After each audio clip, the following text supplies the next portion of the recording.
on Wednesday, they're hoping to wake up to a breakfast of champions. Is there a wild card copy for Team USA? We've been talking about Trout and all the stars, Mookie Betts. Who are you watching tonight for the U.S.? Who's going to have a big game? I'm watching Arenado because Arenado has been doing a racing game, running the ball out of the field. He's a great tournament. Right now, we send it over to the public address announcer here in Miami, Frank Fernandez. Take it away. What's going on, everybody? It's a Tuesday night, and depending on where you are in Japan, maybe it'll be a situation where it'll be a Wednesday morning. You want to see whether or not this team is going to be able to do it all. And we're going to give you the starting lineups right now. Between the United States, manager Mark DeRosa, it's Mookie Betts, Mike Trout, Paul Goldschmidt, Nolan Arenado, Kyle Schwarber, Trea Turner, JT Realmuto, Cedric Mullins, and Tim Anderson in the batting order. So Mookie Betts, batting right, playing right field. Mike Trout, batting right, playing center field. Goldschmidt, batting right, playing first. Arenado, batting right, playing third. Kyle Schwarber will be the DH. He bats left. Trea Turner, batting right, playing short. JT Realmuto behind the dish, batting right. Cedric Mullins in left, batting left. And Tim Anderson, the righty, playing second base. For Team USA on the bench today, it sounds like this: Pete Alonzo, Jeff McNeil, Will Smith, he's the backup catcher. Kyle Tucker, Houston Astros product in the outfield, is going to be on the bench today with Bobby Witt Jr., per usual. And then Kyle Higashioka will be the backup catchers in case they're needed. For Team USA relief pitching, it's all righties: Jason Adam, Daniel Bard, David Bednar, Kendall Graveman, Aaron Loup, Adam Ottavino, Ryan Presley, Devin Williams, and Brady Singer. The starter is going to be Merrill Kelly, 13-8 on the season, 3.37 ERA, 1.4 WHIP, 177 strikeouts. The other starters are Adam Wainwright, Kyle Freeland, Lance Lynn, Nick Martinez, and Miles Nicholas. So that's your setup for the United States. For Team Japan, the manager is Hideki Kuriyama. So Lars Nootbaar, the St. Louis Cardinals product, he's going to bat first, and he's a lefty that plays center field. He has a USA nationality, but he's playing for Team Japan. Everybody else is on the Japan nationality side of it. Again, there's going to be millions upon millions upon millions watching this game in Japan, and they're going to try to wake up for a victory here. So number 2 is Kensuke Kondo, batting left, playing right field. Shohei Ohtani will be the DH. He bats left, and he will also relief pitch tonight. Masaki Yoshida, batting left, playing right field. Manutsu Kuriyama, batting left, playing third base. Kutsama Akamoto, batting right, playing first. Tetsuya Yamada, batting right, playing second. Sosuke Genda, batting left, playing short. And rounding out the catching prospect of it, Yui Norikamura, batting right, playing center.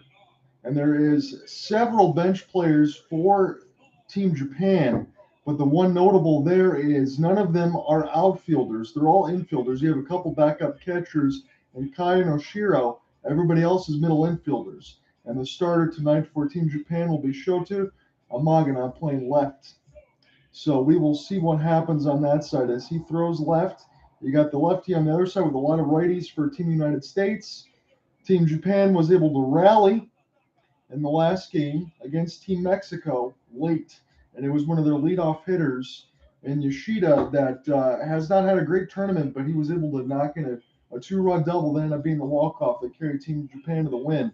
So this is going to be a big-time game, especially if you're in the United States and you're an Angels fan. You have Ohtani and Trout on opposite sides. That's going to feel like a World Series. Both of these guys have never played in the playoffs as far as MLB is concerned. So this will be the biggest game of their life. This should be a lot of fun. And when we catch you on the other side, we're going to get into the play-by-play. I'm looking forward to Team USA, Team Japan. Let's see who takes the World Baseball Classic final.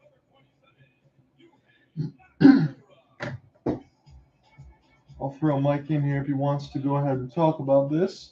This is going to be a fun game, and when we get him in here, we'll get some of his thoughts.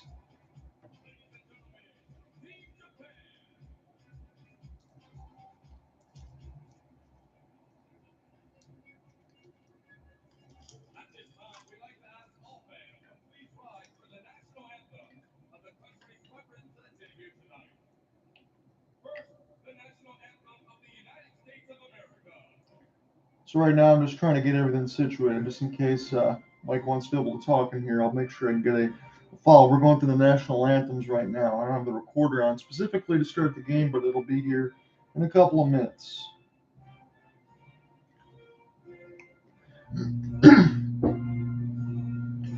So for all intents and purposes, the big story is this for Team USA and Team Japan. Team USA has been scoring a ton of runs in this tournament. And this lineup all the way across the board has been doing damage. Trea Turner, again, you can say it between every purpose for the United States. Everybody's been lifting their weights. But Trea Turner played the hero a couple of days ago after the game before Cuba when he had that grand slam and made sure the United States pulled out ahead. And on the other side for Team Japan, it's loaded with lefties tonight, as we said, against the righty, Merrill Kelly of the Arizona Diamondbacks. They can hit for contact, they can hit for power, but the one thing I'll keep going back to is Shohei Ohtani is in the middle of the order DH, and he's going to be in relief at some point between the 6th and 7th inning, most likely. So that could spell some big prospects, and you could very well see Ohtani versus Trout in the dish today, which could be really, really cool. Again, if you're on Japan on the other side of the avenue, it's a Wednesday morning. You're trying to wake up to see a title between this team, and it's very well could happen. They're loaded all the way across the board between both of these lineups. I don't have all the prospects and stuff in front of me as far as Team Japan and their stats. If they had the Baseball Spirits game release over here in the United States, I'd be able to give you a little bit more numbers. But it's lefty loaded, headlined by Lars Nootbaar of the Cardinals and Shohei Ohtani of the LA Angels, who is the two-way player and a beast.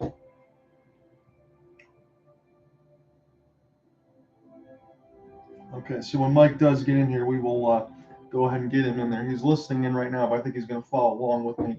We'll get into the play-by-play once we actually get to it. I know I started the stream and everything else a little early, but that's okay. I wanted to make sure we got all the batting orders and everything, all the particulars in there.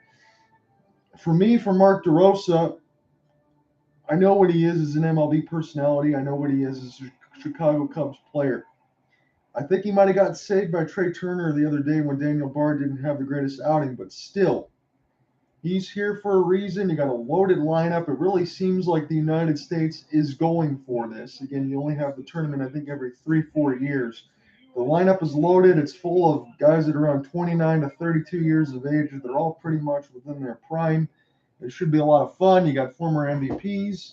We're going to a commercial break right now. We'll get everything all squared away here pretty shortly. We're probably about 5 minutes from game time.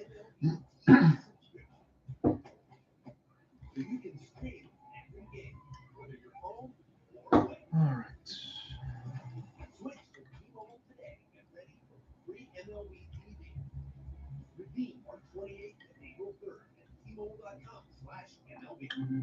So this is going to be my assignment for the day, and then for the rest of the week, I know I have the Sharks and the Voyagers and the MHL for the local stuff at Lakeland. I started at Saturday, so that'll be 7 o'clock. I'll make sure I put the YouTube link on that side, and that'll be it, because between the birthday tomorrow and then a mix of other few things, it's going to be pretty busy on that end. So we got to make sure we do the World Baseball Classic final today. I'll be here for the entirety. I'll have the game story at the end of it, so it should be a lot of fun. Nothing feels better than having support, and the same goes for your footwear. So you've got to try Skechers Arch Fit. Skechers teamed up with podiatrists and designed footwear with podiatrist certified arch support, plus they're machine washable. Get the arch support you're looking for with Skechers Arch Fit. The new Chasing Business Career Card is made for people like Sam who make Everyday products designed smarter, like a smart coffee grinder or espresso Oreo. oh, genius. For more breakthroughs like that, I need a breakthrough card. like ours, with 2.5% cash back on purchases of $5,000 or more. Plus unlimited 2% cash back on all other purchases. And with creative spending potential, Sam can keep making smart ideas. Brilliant reality. The new Ink Business Career Card from Chase for Business. Make more with yours.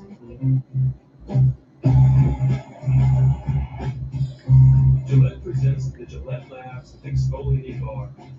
The bar and the handle removes unseen dirt and debris that gets in the way of the blades for effortless shaving in one efficient stroke. All with a lifetime warranty. And if you want to keep the beard, use King C Gillette, a lineup of products designed to cleanse, soften, trim, and style for your best beard. Gillette, the best a man can get. I can't believe this is how you kids talk to your friends. This is talking. Did you have a nice day? Look at the size of this butterfly shirt. Should I perform it? Purple shirt? What? Now she's talking. Saturdays, baseball's best are showing out on Fox. These are VIPs, and what aces always come in pairs. Saturday means it's showtime for Shohei and meal time for them. All the swag, all the salt, and all the slams. The biggest games on the best day of the week. Fox Saturday Baseball returns April 1st. We have had one great game after another. What a tournament this has been. It's going again on a team full of stars. None shining brighter than Trey Turner. That one's gone. Team USA takes the lead. Big atmosphere because they're ready to see the big man Shohei Ohtani.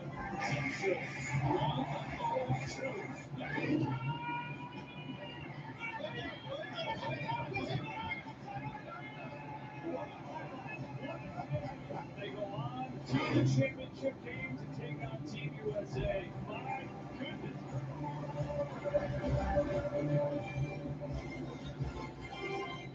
What a tournament this has been, and what a finish we've got lined up with a championship game of the World Baseball Classic. Inside Lone Depot Park in Miami, Florida, it's the matchup that a lot of people hope for and envision. Team USA, the defending champ, takes on the only two-time champ in the tournament, Japan. We're looking inside with the Hall of Famer John Smoltz. I'm Joe Davis, and you hope in a tournament that's been as great as this one, you get a championship matchup that's fitting, and this one seems like. If you looked at the teams in the bracket, you figured these two teams could meet up. It's USA against Japan for a world championship. Yeah, it really is a dream matchup. And with March Madness, who thought could shoot that? Well, this might trump it. I mean, this is what everybody's been talking about, and rightfully so. Star-studded lineup for the USA team, and a great disciplined team for Team Japan. Oh, by the way, Shohei Ohtani plays for them too. Very incredible. You mentioned the lineup for Team USA.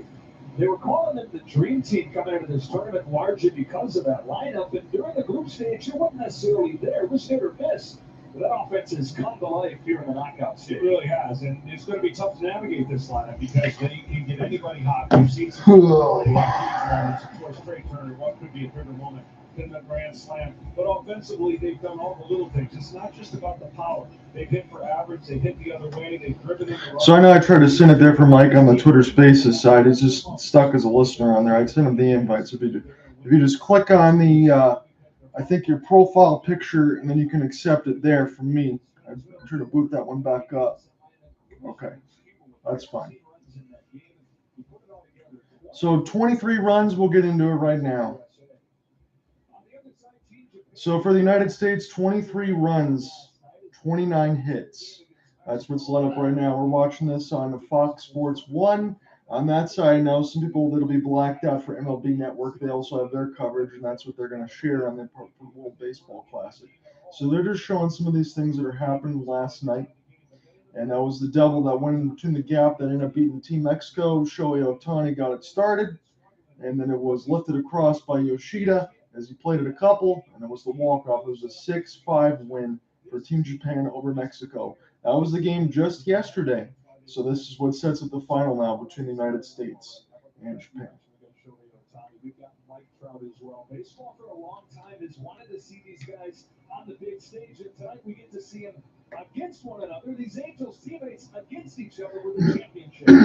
Yeah, maybe this is a preview for when they get to the postseason. The two best players. I know we might get some foot traffic in here today. As far as who's going to win this game, go ahead and type 1 if you think it's USA, type 2 if you think it's Japan on that side. I'm going to have the call all the way through, and then we will get the complete game story. We'll be able to cover this one in its entirety. It should be a lot of fun as we're still waiting for this game to get started. It's at 7 o'clock, but I think we're more towards 7:25 with all the ceremonies and things like that. But looks like the crew chiefs and everybody else are starting to get underway here. So we're at Lone Depot Park in Miami. And that's where the final is going to be tonight. Again, on the other side of the world for Team Japan, it's going to be about Wednesday morning, sometime 9 o'clock, as you wake up on that side and see who wins this one. But I imagine there is not going to be a single TV wherever you're digesting this on the phone or wherever else you're at that is not going to be glued to this. In the United States, I know one of my friends was saying they're probably watching some Friends reruns if you're not a diehard World Baseball Classic fan. But I really don't know what else you could be watching at this point because this should be a lot of fun here.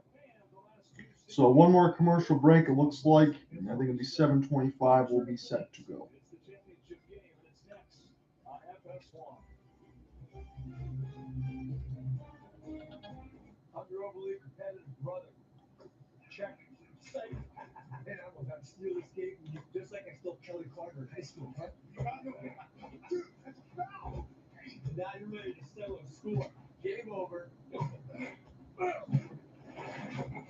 if you don't have the right home insurance coverage, well, you can end up paying for all this yourself.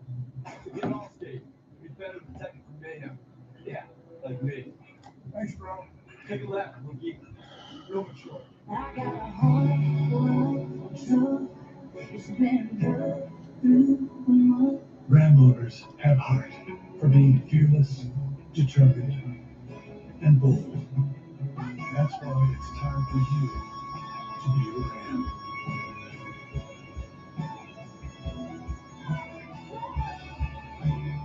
Now with 0.9% financing for 60 months, get an average $11,600 in finance savings on our most popular models.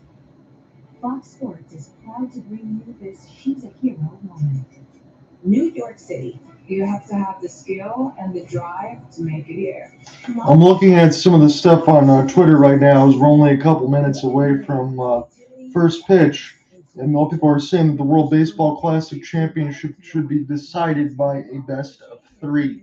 That would be a lot of fun, especially in a situation like this. I don't think one game will be enough, but at the end of the night, a champion will be crowned.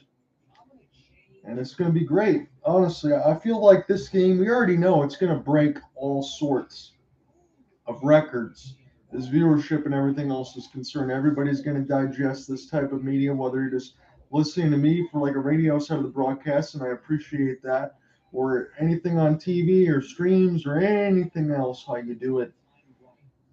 In Japan, you know where it's going to be on that side. Everybody's going to be watching. In the United States, I think we need to encourage all of our friends to lock this in and watch this tonight. I know it's going to be standard baseball rules. Some people don't want to deal with a 4-hour type game, but it is what it is. When you have stars of this quality on both sides, this is going to be bigger than the World Series. This will be bigger than anything that Major League Baseball can provide you.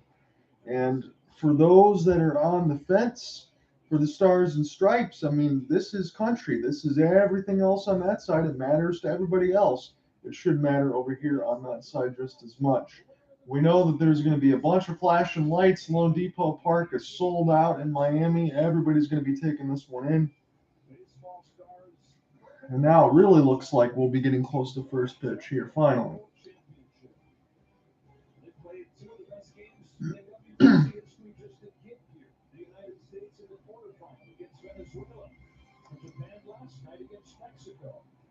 All leading to this gift of a matchup, which has a little bit of a wrinkle already. Ken Rosenthal, everybody figured it was going to be garbage, but instead, Shota Imanaga takes the ball for Japan.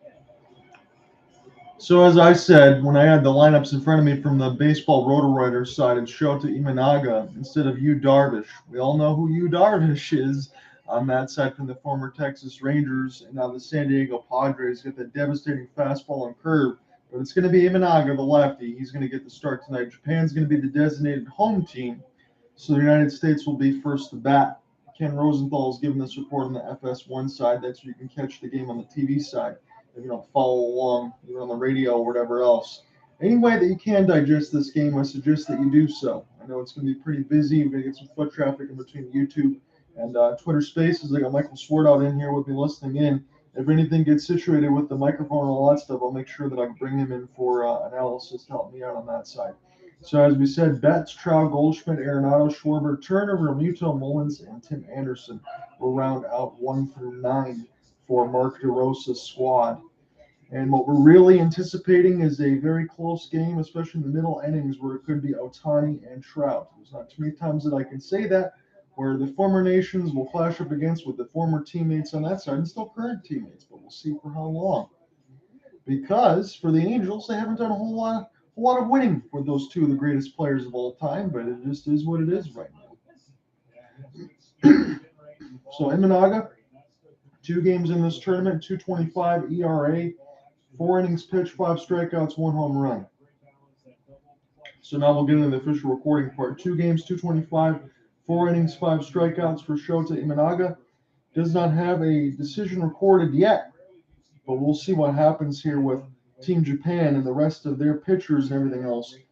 What I noted before the game started was everybody on their bench are all middle infielders. They're not carrying any extra outfielders should anything happen on that end. But they have several guys that can have a devastating curve and maybe throw 102 on the gun. And Japan is loaded with lefties, as more so United States loaded with righties. They're showing a look at Shohei Ohtani right now. He's going to be the DH. He's going to pitch in relief, as we said, probably more toward the 5th and 6th inning. So this should be epic, and we will get an opportunity here to see Mookie Betts, the LA Dodger, and he's going to be leading off. Last year, it was a 2.69 average, 35 bombs, 82 RBI, 117 runs scored, and 12 stolen bases for the 30-year-old in the LA Dodgers. So it's going to be Betts and Amaga, and we're going to get set now here for first pitch. We're going to be underway at the World Baseball Classic, as the first one is a dot. It is a strike on the bottom right corner. Betts takes an 0-1 count now. It's been a while since I've done a baseball game. I know Michael Swartout's listening here with me. We covered the first game of the World Series, which was a lot of fun. Maybe this one might actually be better than that. Mookie Betts will put this in a can of corn to right field side, and this is connected there by Kendall, and he gets the out. So it'll bring up Mike Trout. Here's the interesting numbers for Mike Trout. We'll go over some of these numbers as we continue to go along, and I'll try to give you some analysis of the things that I see and everything else that's out in front of it. But for Trout, he missed 43 games of the regular season. Still keep in mind, he had 283, he had 40 bombs, 80 RBI, and 85 runs scored. That's missing 43 games and still had 40 home runs. If you were thinking about the Detroit Tigers here locally for myself, you'd be hard-pressed to even find a total of 40 home runs within that lineup. So Mike Trout, first pitch is ball 1, and this is an up-and-in fastball at 94. So he's got the Verlander velocity right now, does Imanaga, around 94 to 96 miles an hour, it looks like. Again, I don't have a lot of depth scouting reports because none of these guys are MLB players. It's hard to get all the information unless you have the baseball spirits like from Konami. As this is picked up, Kendall can't get to it, and Mike Trout will get a bleeder. That goes into first, but he's going to hustle the second, and Trout is safe, stays on the bag. So he never stopped running the whole way. Mike Trout knew the blooper was going to fall, and it's a double for the Stars and Stripes with 1 on and 1 out. Trout is at second as Mark DeRosa, giving a little bit more than golf claps here at this point, but you got to imagine it's very important for how good Team Japan is. United States have been pouring in the runs all over the place. So to be able to kind of get on the board early, don't know how many nerves they're going to be, but it is a championship game. It seems like the United States has been all business as usual alongside Team Japan, but it's certainly going to make you feel better if you get a little bit of a blanket of a lead, is it not? And this is going to bring up the NL MVP, the St. Louis Cardinals. So there is a lot of righties that are loaded in there, and I have that designated in the notes. Paul Goldschmidt, the first baseman of the St. Louis Cardinals, who won the NL MVP last season, as that was a curve that was dead center in the middle of the plate. Kind of think he's not going to get that back. And the WBC 333, 7 of 21 with a home run and a trio of RBI. His MLB numbers: 317 average for Goldschmidt, 35 bombs, 115 RBI, 106 runs, and 7 stolen bases. Interestingly, MVP last year, but his numbers even better last year, which is crazy to think for the 31-year-old. So Goldschmidt will fire back, and this was Imanaga at 94, all the way at the top of the strike zone, and Goldschmidt offered anyway. Now it's 0-2, and it's going to bring up Nolan Arenado, his teammate. He's due up next. So Trout at second. It was a hustle double, and Imanaga has to deal with a little bit of traffic. As far as everything else is concerned with the World Baseball Classic, it's 9 innings, normal MLB type rules. That's what we're going to have right now. No extra base runners if we get to extra innings or anything else like that. We're going to take this like a typical 3.5 hour, 4-hour baseball game, as it's 0-2.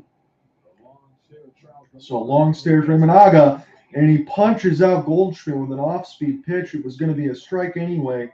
That was a little bit of a changeup in toward the bottom left corner. A perfect pitch. Had Goldschmidt right out in front of it, and it's going to bring up Nolan Arenado. He's going to be the hope here for the United States to try to get on the board at the top of the first inning. So Imanaga, he's got 8 pitches. He's got 2 outs right now on his pitch count side of it, so very efficient. And I have the notes in front of me for Team Japan when we get to the bottom of the order. And quite honestly, not a lot of notes as far as substance because there's only a couple MLB players on that side, but I can let you know where they're playing, where they're batting, and where it is. So Arenado right into the middle of the shift, and the United States gets denied. It was a Mike Trout double in the second bat as Mookie Betts was out, but they strand Trout. So in the bottom one, it's still 0-0. Team Japan will be up next to bat. And I'm sure MLB The Show, as I'm looking at it right now for MLB 23, I keep saying I was on the fence of whether or not I wanted to buy this game, and I'm seeing some of the other things, and I'll have to talk with Mike about this, because now they're going to have Mark McGwire and Sammy Sosa in the game as well. So I'm really starting to think I might have to get the game anyway, because there's a lot of other stuff in March to October that I want to go ahead and see, because it changed quite a bit. So I'm going to have to bite the bullet, especially with the World Baseball Classic stuff going on, because I think you're going to be able to play with those teams, I heard. Hopefully not just in Diamond Dynasty. So I won't talk as much during the break because I have to save it all during the actual play-by-play. But if there's anyone that wants to interact on the YouTube side or we get any other questions, comments, concerns coming in, I'll definitely answer those. There's always a first deal on the Subway app, like this one. 50% off? That deal's so good, you don't even need a date time. I'm trying to tell you about it. Wait, what? Get it before it's gone on the Subway app.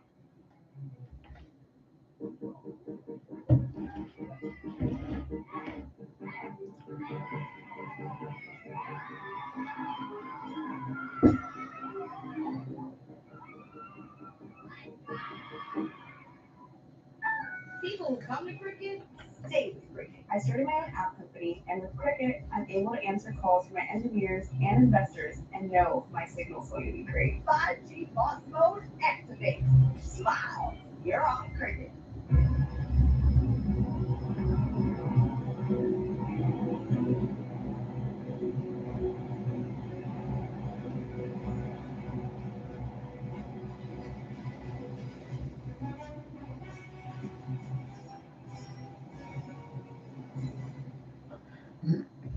The one cool thing about this tonight that I can say is right after this is done, you're thinking about next week, you're already starting the Major League Baseball season. So the World Baseball Classic is going to be much more than one hell of an appetizer, but it's nice to have a lead into that. So let's get into the numbers here. Merrill Kelly, he's made 1 start in the WBC. His ERA is at 6. Nothing as far as his record. He's got a fastball, changeup, cutter, sinker, and curve. He uses the fastball about 30% of the time, and the least amount is the curveball. But all pretty good variety and usage rate with the Arizona Diamondbacks. And as we said, for Merrill Kelly, and I'll make sure I get these notes in there, as far as the regular season, 13-8 for the righty, 3.37 ERA, 1.14 whip, 177 strikeouts. So it's going to be against the St. Louis Cardinal, Lars Nootbaar, the only one with the Team USA nationality designation that's going to be playing for Team Japan. Because this is picked up by Baltimore Orioles outfielder Cedric Mullins, and he's got the first out on 1 pitch here for Merrill Kelly. So it's going to be Kensuke Kondo, who'll be up next, and then Shohei Ohtani will be the DH. You're going to get at least 1, 2, 3 on that side. Very high averages for Team Japan. Yoshida, the cleanup hitter, 474 in this tournament. Japan, as you know, they're always very good at baseball on that side. They hit for average. They have some guys that can hit the balls out of the ballpark as far as Ohtani and Yoshida. You do have some power hitters in cleanup, but it's always a situation when you have Japan, heavy contact hitters. They'll throw some bunts down. They'll make contact. They'll do whatever they can to move runners over. You play baseball the way it's supposed to be played. So Kelly's first pitch was a strike, and this is a curveball into the dirt. Kendall did not go. That's a 1-1 count against the second hitter in the Japan lineup. Again, the manager is Hideki Kuriyama. He's going to be happy with what he's seen throughout his team. I don't really see any complaints as far as the average power. Outfielders, again, you only have the three. They carried a bunch of extra infielders. This is a fastball. It's just off the inside of the plate at 93 miles an hour. And the count swells to 2-1 for Kondo. Again, 391 in the WBC right now.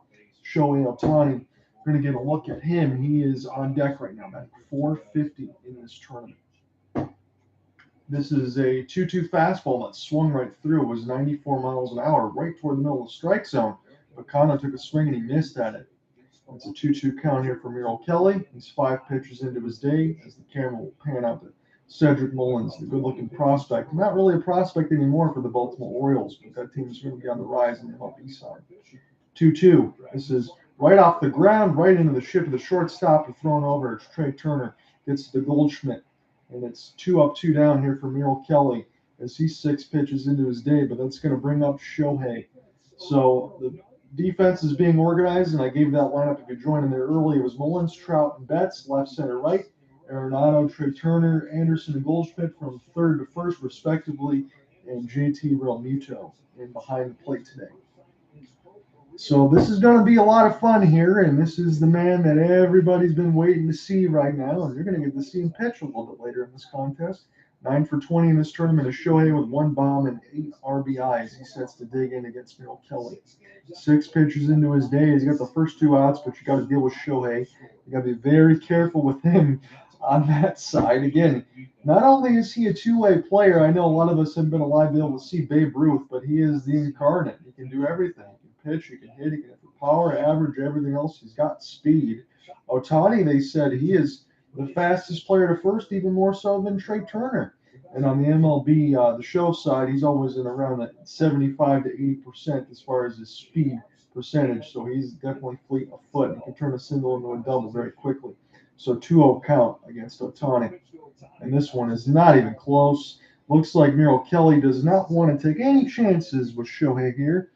I appreciate Sene. I know people might be jumping in and out of this World Baseball Classic between the YouTube side and the Twitter Spaces side. So I appreciate anyone that follows along and sticks around for a little bit here and there. Hope you have a good day. This is picked up now, 94 miles an hour in the zone. Ohtani wanted to just make sure that Merrill Kelly wasn't passionate about giving out a free pass. And now it's 3-1. You still got hitting count leverage. Maybe Ohtani's going to get nasty with this one. We'll see. Maybe take his walk. So pitch number 11. That is in the zone, but Ohtani draws it, and he's going to get on base. So he draws the walk, and Kuriyama's going to be pretty happy about that because it's going to bring up Misaka Yoshida, who will be the cleanup hitter here for Team Japan. And we'll get a chance to look up at his numbers as they keep showing Hideki Kuriyama, Team Japan manager. But Ohtani is at first. It's 2 outs for the United States in the bottom of the first. And again, even though you're listening to me broadcast this from Detroit, Michigan, it's on Twitter Spaces on the YouTube side. I just want to take this in, to be honest with you, as far as everything else that we're going to see. This should be a lot of fun. Yoshida is batting .474 to cleanup side. Another lefty. Lefty's loaded here against Merrill Kelly. And this is a fastball just out of the zone, up top at 93. And Merrill Kelly has thrown 4 straight balls. So it's .474, 9 of 19, and 13 RBI is tied for the second most of all time right now in the WBC tournament. As you have Turner shifted right up the middle, and Arenado playing shallow toward that shortstop side. So there's a hole in the third base part of it. Realmuto discards the mask, takes a look, but this will go back in behind the crowd at Lone Depot Park, right in behind the catcher's plate. So 1-1 count against Yoshida. Still scoreless here. John out here with you. I'm going to provide the play-by-play in the game story. I'll try to save my voice, and I'll have the cough drops loaded. So during the commercial breaks, I will keep things a little more silent. But if we do have questions, I will throw those out there to you and answer what I can. So this is thrown right over from Merrill Kelly. We'll check on Ohtani first, and we'll get set back up right now. I know on the MLB side next week, They're going to try to limit over the amount of times you can throw over. It'll be 3. But right now, as I said, this is normal baseball rules. So we'll figure all that out when we get to it next week. So if you want to be a diehard baseball fan, enjoy everything else that you get right now as far as the old-fashioned rules, and I'm using air quotes loosely there, because I think you need to make some changes in MLB, but for this, I don't think you change anything at all. You have all the theater because you have great players on both sides. So the camera's going to pan on Trout. We're still waiting on the one-on-one for Yoshida after Kelly's thrown over a couple of times. So Yoshida takes a 2-step lead. Kelly rocks and delivers, and this is a slider at 89. And now it's 1-2 count against Yoshida.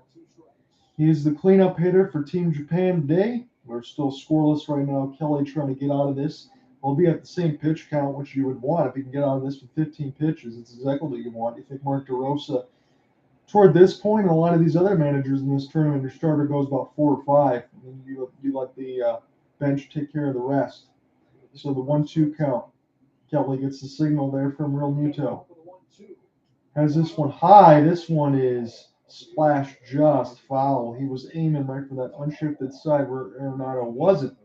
And that might have been able to put Ohtani at least first to third as that was slashed down the line, but it just went fouled on the left field side. And we'll do it again. So Merrill Kelly is going to take his time on this one. I appreciate you guys that are popping in and out between the Twitter spaces. I imagine this is going to be active, so we'll be having a great time wherever you're listening to. And take this in. Don't miss it. I can tell you that, regardless of however you absorb this game. 1-2, still the count against Yoshida as he fouled the last one off on the left field line. And he punched him out. The ball was dropped by Realmuto behind the plate, but it didn't matter. Yoshida was frozen, and after 1, we're still scoreless. Come right back. It's 0-0. Kendall, football season is over. Well, my son can rewatch all the games we recorded. Minnesota comeback. AJ's finale. Is that what the nice stuff feature was invented for? Saving bucket-related content? Because I thought it was for keeping your favorite TV shows and movies all in one place. Sorry, Mr. Sanchez. Live TV sports and more, but mostly sports. That's Google! Did you know there were 3 pioneering women who competed with and against the men in the 1950s? Connie Moore, Tony Stone, Mamie P.F. Johnson, the league born out of segregation would become the driving force for social change. You see, they didn't care what color you were, and they didn't care what gender you were. Can you play? After all, that's the way it is supposed to be. Welcome to the Aura Sleep Lab. Getting enough high-quality sleep increases immunity.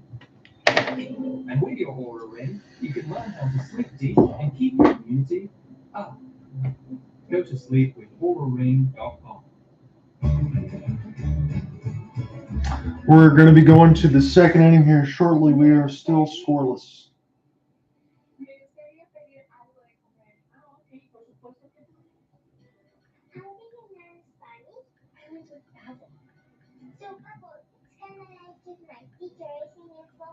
Kind of. The best part is helping make new friends. Language for life. Go to battle.com and try it for free. Guys, feeling tired, getting soft, growing old? Wake up and grab Ageless Male Max with a non-prescription ingredient to help boost your total testosterone.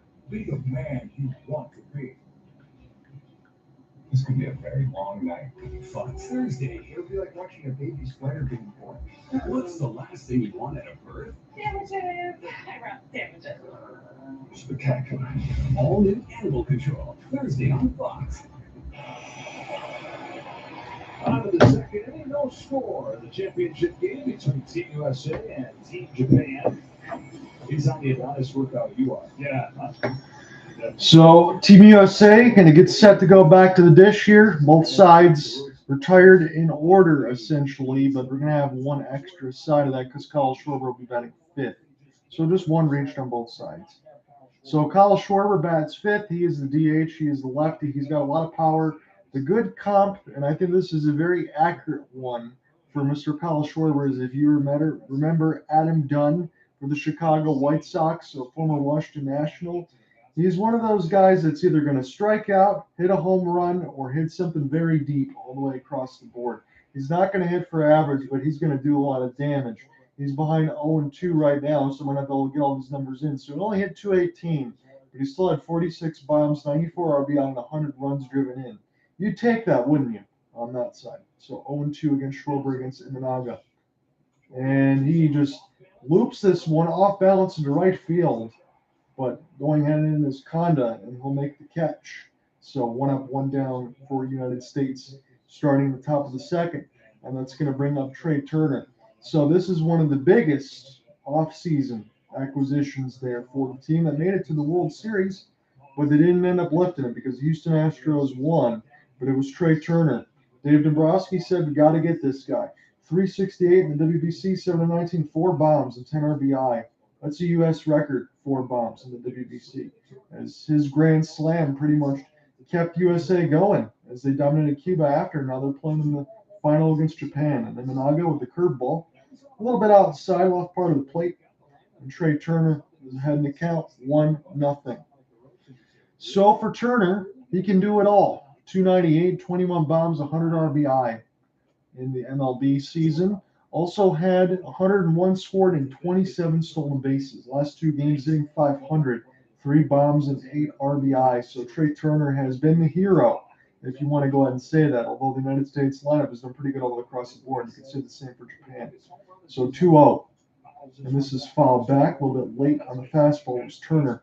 And now it's 2-1. The count still in his favor. JT Realmuto, the catcher on the plate for the Phillies. And his teammate now will be next.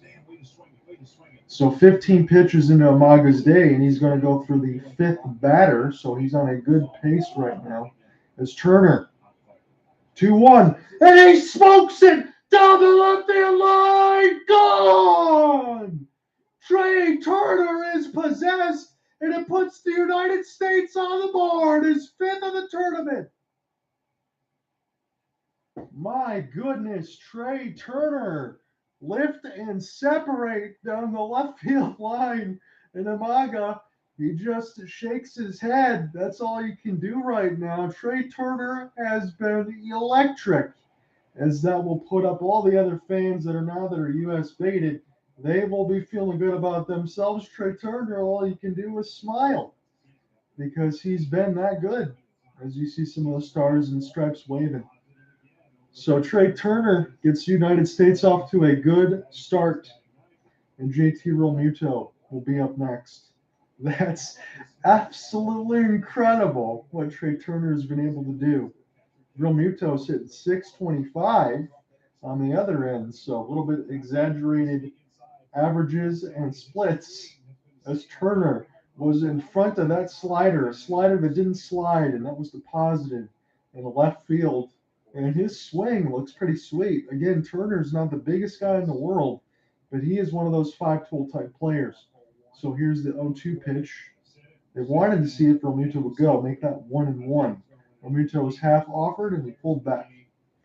So it's a 1-1 count against JT, and Cedric Mullins will be due up next. So for JT Realmuto, I know I mentioned this with Mikey, if he remembers this from the first part of the World Series when we covered that game. Realmuto is one of those guys that can also do it all. 276, 22 bombs.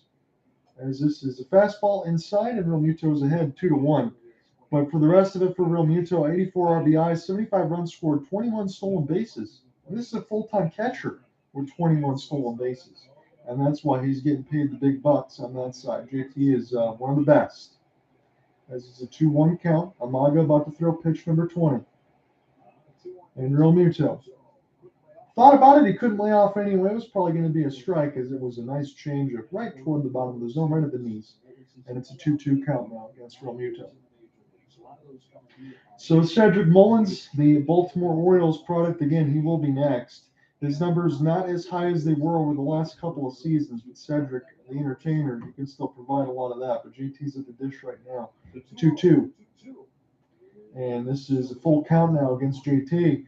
So after the bomb from Trea Turner, who else is news? You see one of the Phillies fans on their phone.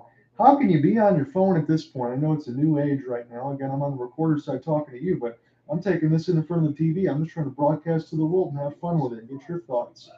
So full count pitch. And Realmuto a little bit late. Put this down the first base line and we'll do it again. Again, 7 for JT Realmuto in this order. It's 6:25 in the tournament. Every time you stare at that, I don't care how long the graphic is on the television, your eyes just draw to something that says 6:25. It's like a video game on easy mode. You're always on point. Is Mark DeRosa from Chicago Cub? He is the manager right now. Ken Griffey Jr. is the hitting coach for WBC. One of my favorite players growing up is Realmuto. This one's right in through the line. There was no shift. He just hit it right in between the shortstop and the third baseman. So JT swells the count. He makes Amaga throw a couple extra pitches, and he gets on first. So a couple straight hits here for United States. One was a home run and one was a single, and that's going to bring up Cedric Mullins. So Cedric Mullins, he is one of the few lefties in this lineup. And as I'm looking through my notes right now, he's only 2 lefties out of the other 7 are righties for the United States. So Amaga's a lefty itself, so as you imagine, you try to keep everything loaded. That's what Team Japan did with Neil Kell, the righty on the other end. But Cedric Mullins, pretty good player here for the Baltimore Orioles that we expect this season, and a little bit of a bounce back. Adley Rutschman's going to be the full-time catcher as well, so a good young team to watch for. His fastball is way high, and Mullins will split on it. 333 here for Cedric. He's batting lefty, playing left field, 258, average with 16 bombs. A little bit low for Cedric on that side. He's more of a hitter that can be close to the 300 side. Didn't have the same year he had last year, but again, I don't think that's going to be, that might just be a one-off as far as good as he is. This is a curveball right down the middle, splits the plate, and Cedric didn't take a spin at it. It's 1-1 now. The rest for Cedric, though, 16 bombs, 64 RBI, 89 runs scored, and 34 stolen bases. Togo is already getting warm in the bullpen here for Team Japan. And I apologize, I don't have all the other starters and pitchers there as far as Team Japan listed. I know I had Yu Darvish. They thought he might go. Maybe he'll be in relief. And Mullins will swing. He was a little bit late, I believe, on the slider nonetheless. 1-2. Then we'll bring up Tim Anderson next, the Chicago White Sox. I love the swagger that Tim plays with. He's had some excellent numbers in the MLB. He lost a little bit of his season last year, but we'll bring that up too when we get to it. Amaga, about to throw pitch number 27. He's got 1 out here in the top of the second. And this is right on the black. Perfect pitch by Amaga. Punches out Mullins. And that's going to bring up Tim Anderson before we move the batting lineup over. Tim Anderson can get a hit. So he's a righty playing second base today. Tim Anderson is one of those guys that can hit you for average. As you look at the 4-seam on the Fox Tracks box, that is right on the black toward the right corner. Perfect pitch. Nothing else you can do there. Even if you move the glove a little bit, that's not even gamesmanship. That's just a dot. So Tim Anderson is a guy that can hit you 300. He had 301 in limited time last year. He lost the season on August 9th with the injury. Tim Anderson loves to play the game with swagger. He absolutely eats up lefties on that side, so he can definitely do it. The WBC 5 for 16, so 313 and 5 RBI. Still looking up to the same type of numbers that Tim puts on. I was hoping, and again, I know this would never happen because the White Sox are going to re-sign him. He's a free agent. I wanted to see him on the Tigers just so I can actually see somebody that knows how to play the game. And this is flipped back in, and he grounds it right to the second base line. And it's 2 on and 2 out here for Team USA. And they have trouble within both innings here, does Japan. And that's going to bring the top of the order here in Mookie Betts. So when you think about it, I know Mike is in here, and he can attest to this. You have Mookie Betts, you have Tim Anderson, you flip that lineup right over, and then, oh, by the way, it's Trout, Goldschmidt, and Arenado. So there's no easy parts to this lineup. And for Team USA, for as good as Team Japan's lineup is, and they are, make no mistake about it, everything else, all those numbers are outlandish. But these are the stars of the stars. You wondered if the United States would really come to try to win this thing. And everybody wants to win, but are you going to be able to bring the roster in front of you to get to this point? It certainly seems like the United States loaded up on everything else that they needed to. When you look all the way across the board, they've done everything to make sure that they have all their bases covered. Speed, power, average, defense, seems like they have it all. So Togo was already warming up on the other end. Now they have an extra call in the bullpen here. So the Team Japan manager and Hideki Kuriyama is not taking any chances right now. Again, this is a single elimination final. Mookie Betts has runners on first and second, trying to put a dent into this lead. Betts smokes one down the left field line, but that just is before the warning track. The camera cut. That was a good pitch to hit. He just missed a home run there, but Trey Turner did not. So the United States leaves men on first and second, but the United States has a 1-0 lead as we go to the bottom of the second. Come right back. Every day, more dog people and more pets are deciding it's time for a fresh approach to dog food. They're quitting the kibble and kicking the cans and feeding their dogs dog food that's actually, well, food. Developed with vets, made from real meat and veggies, portioned for your dog, and delivered right to your door. It's smarter, healthier pet food. I can't appreciate this. You want one of these? I'm good, KG. You want your ginger shot? I'm good, man. I'm good. I need some positivity today. I'm trying to cover this spread, and your vibe is off, G. What's wrong with my vibe? We got to get you one of these, G. Get yourself some of this positivity in life, and boom! You see that? Spread's covered. Thank you, Mama. In a minute, G.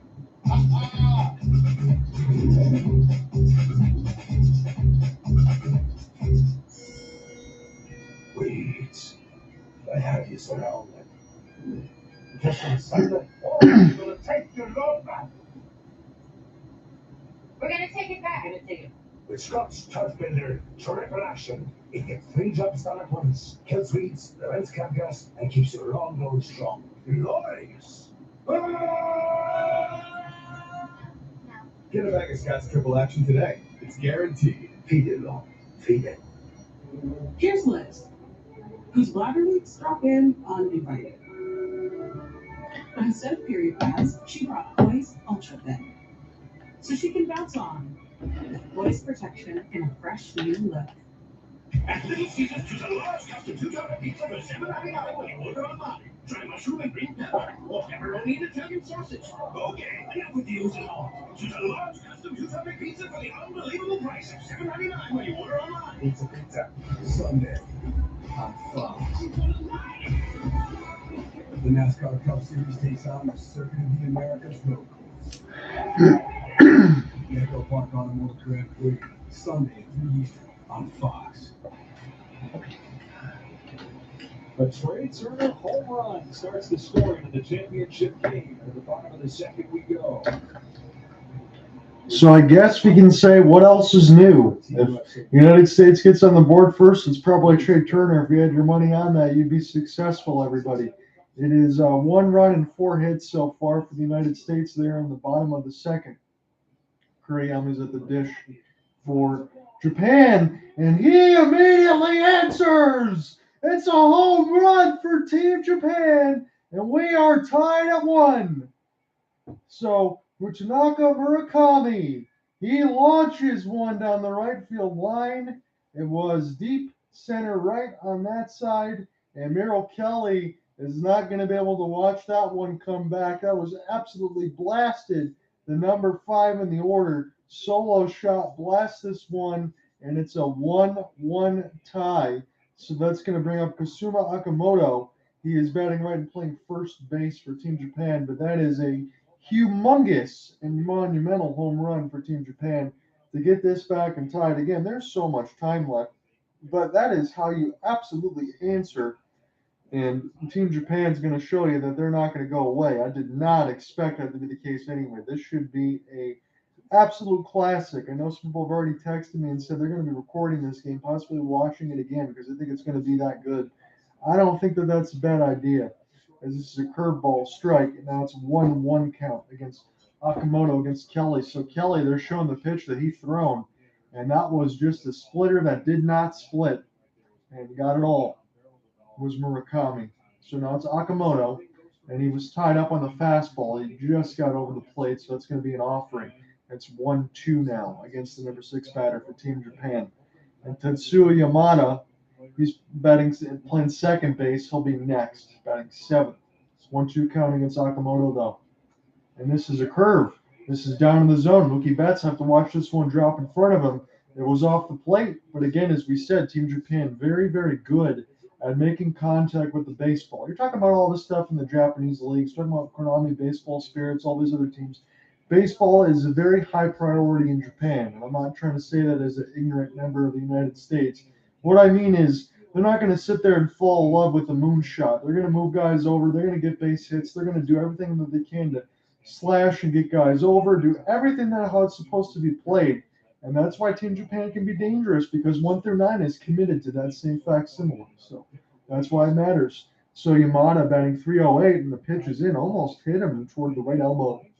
And Kelly, I'm sure he's going to be racing a little bit right now. The commentators on the FS1 side, Joe Davis, John Smoltz, Ken Rosenthal. John out here with him, the play-by-play for YouTube and Twitter Spaces side. I got Michael Swart out listening with me. And if anything else changes on the headset side, we will bring him back in there to provide some commentary.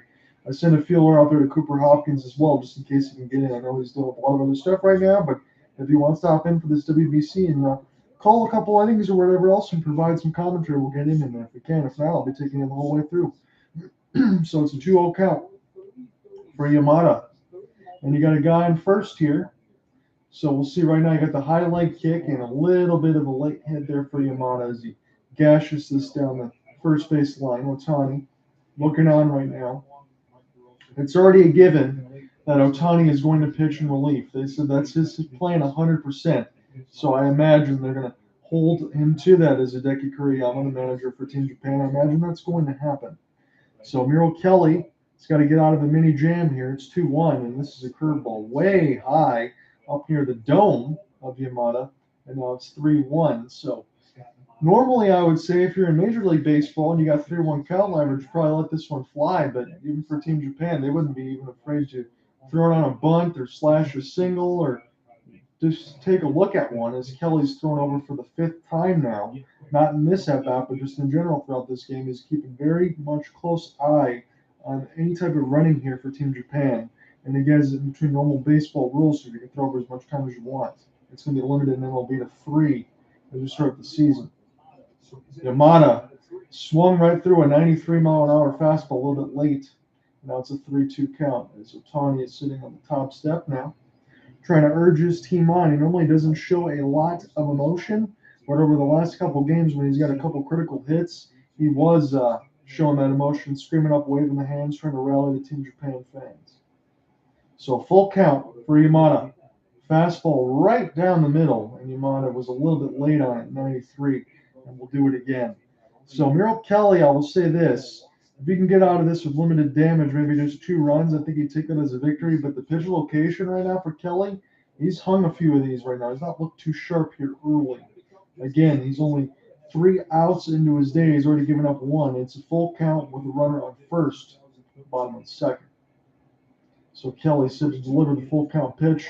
And this one is a fly ball down the right field line. Mookie Betts, a couple of paces, and he's got that in the Stars and Stripes glove, and that's going to hold the runner at first.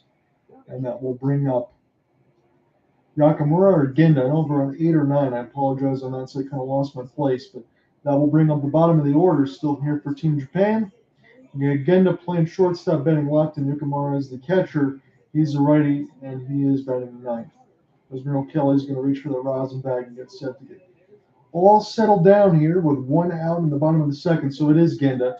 He's playing shortstop here. Again, 222 for Genda, and that's actually a little bit low in comparison to everything else that you see for this WBC tournaments. But a bunch of infielders here for Kuriyama's squad, and that's what they're going to have just in case they need to go to it. So it'll be set for pitch number 30 here for Kelly. 229 with 3 RBI in this tournament so far. As Kelly doesn't take a look at runner on this one. This one's slashed, and this is a fastball up top, and he just serves it right to Cedric Mullins in left field. In Japan, they got some ducks on the pond here, 1st and 2nd, and that's going to bring up the catcher. He's going to be batting 9th, Yue Nakamura. And we'll see right now. Miro Kelly's in a little bit of trouble. I know I mentioned that about 5 pitches ago, but the way Japan can do a little bit of everything in this lineup, I don't think if you're Mark DeRosa, Kelly's going to have a long leash. as far as everything, because again, it's a single elimination. And you get in any sorts of trouble, hot water. I think that's what DeRosa is trying to talk about. Some of that go ahead and get stuff on the phone. They're already doing that now. That's Andy Pettitte. He's the pitching coach, remember the former New York Yankees legend. He's the one out there with Ken Griffey Jr. as the batting coach, and you have Andy Pettitte as the pitching coach. So it's pretty damn cool on that side. So Nakamura hitting .500, 3 out of 6 in his limited opportunities. He was normally the backup catcher, but opposite-handed matchup here. Most of the time, not today though, but that's what they're probably going for, getting some burn. You got 3 catchers, you want to go ahead and use them all. As DeRosa looks on, it's a 2-0 count against Yamakawa and Aaron Loup, the Toronto Blue Jays product. He is in the bullpen getting loose. I think he is the one lefty that the United States does have. They're loaded of righties. As it's 2-0, this is a bouncing ball down the third baseline. That's foul. Arenado will take a look at it, and he's going to give a souvenir for a young fan. 2-1 the count.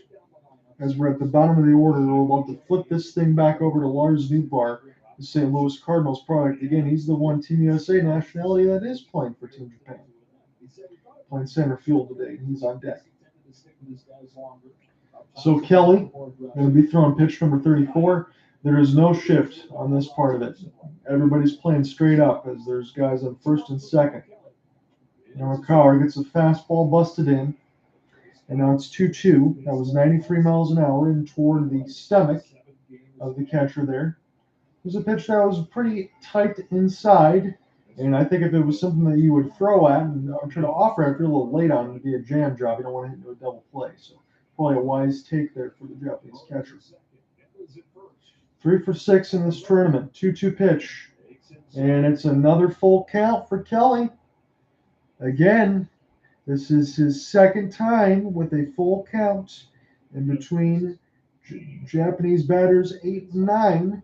And now we will see if Nakamura can give a big-time hit. I'm going to have to make sure that I flip my roster around because I think that they might have changed a little bit of part in there. I'll have to move that name around when we get back into it. And a walk. So this is a bases-loaded situation here for Kelly. And we will get a chance to take a look at this again from the top of the order with Lars and Nootbaar and see what Mark DeRosa wants to do here. So 36 pitches here for Kelly. I think you want to stall as much as possible. Brady Singer, Kansas City Royals product. He's about 24 years of age. I still believe he is a long reliever. He is also getting set to go, starting just to stretch out here as they're really starting to delay for Merrill Kelly. United States, they could be in some hot water.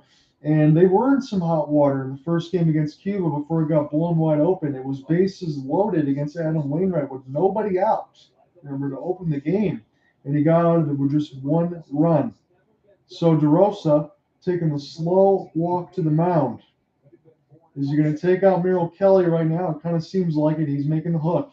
So when we come back, it might be Aaron Loup.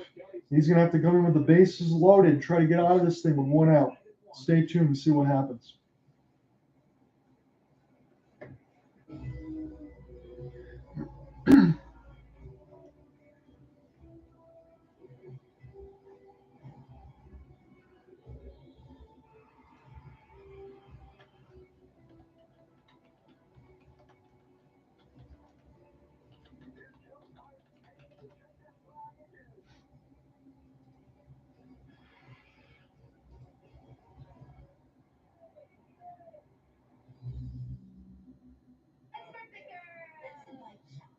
That's not an invite shock. Whoa! Jerry struggles on conference calls, but he's such a dedicated employee.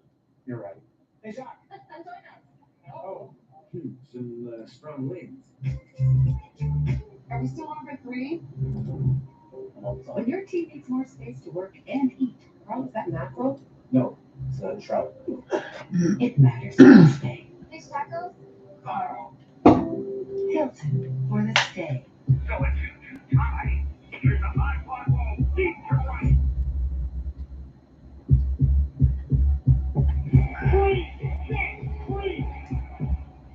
Bayer Aspirin, official sponsor of Fans Hearts. Behold, the McCrispy. So, Mark DeRosa, if you're just joining on the YouTube side, most people are just joining on the YouTube side. Mark DeRosa has gone to the bullpen.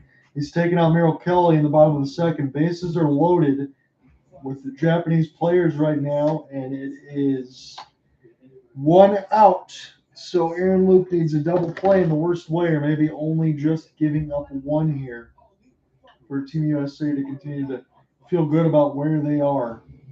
Again, I'm not saying that the United States can't score runs. They've proven that they can do so. They left a couple of runners on base within the first and second so far.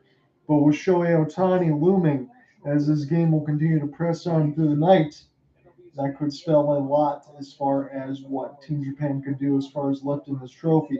Regardless of what happens, I'm going to have the complete game story here for you. I've been beyond excited for this last one. I'm not going to lie to you. This is a good precursor to the MLB season anyway, and there's going to be millions upon millions upon millions of people watching this all the way around the world.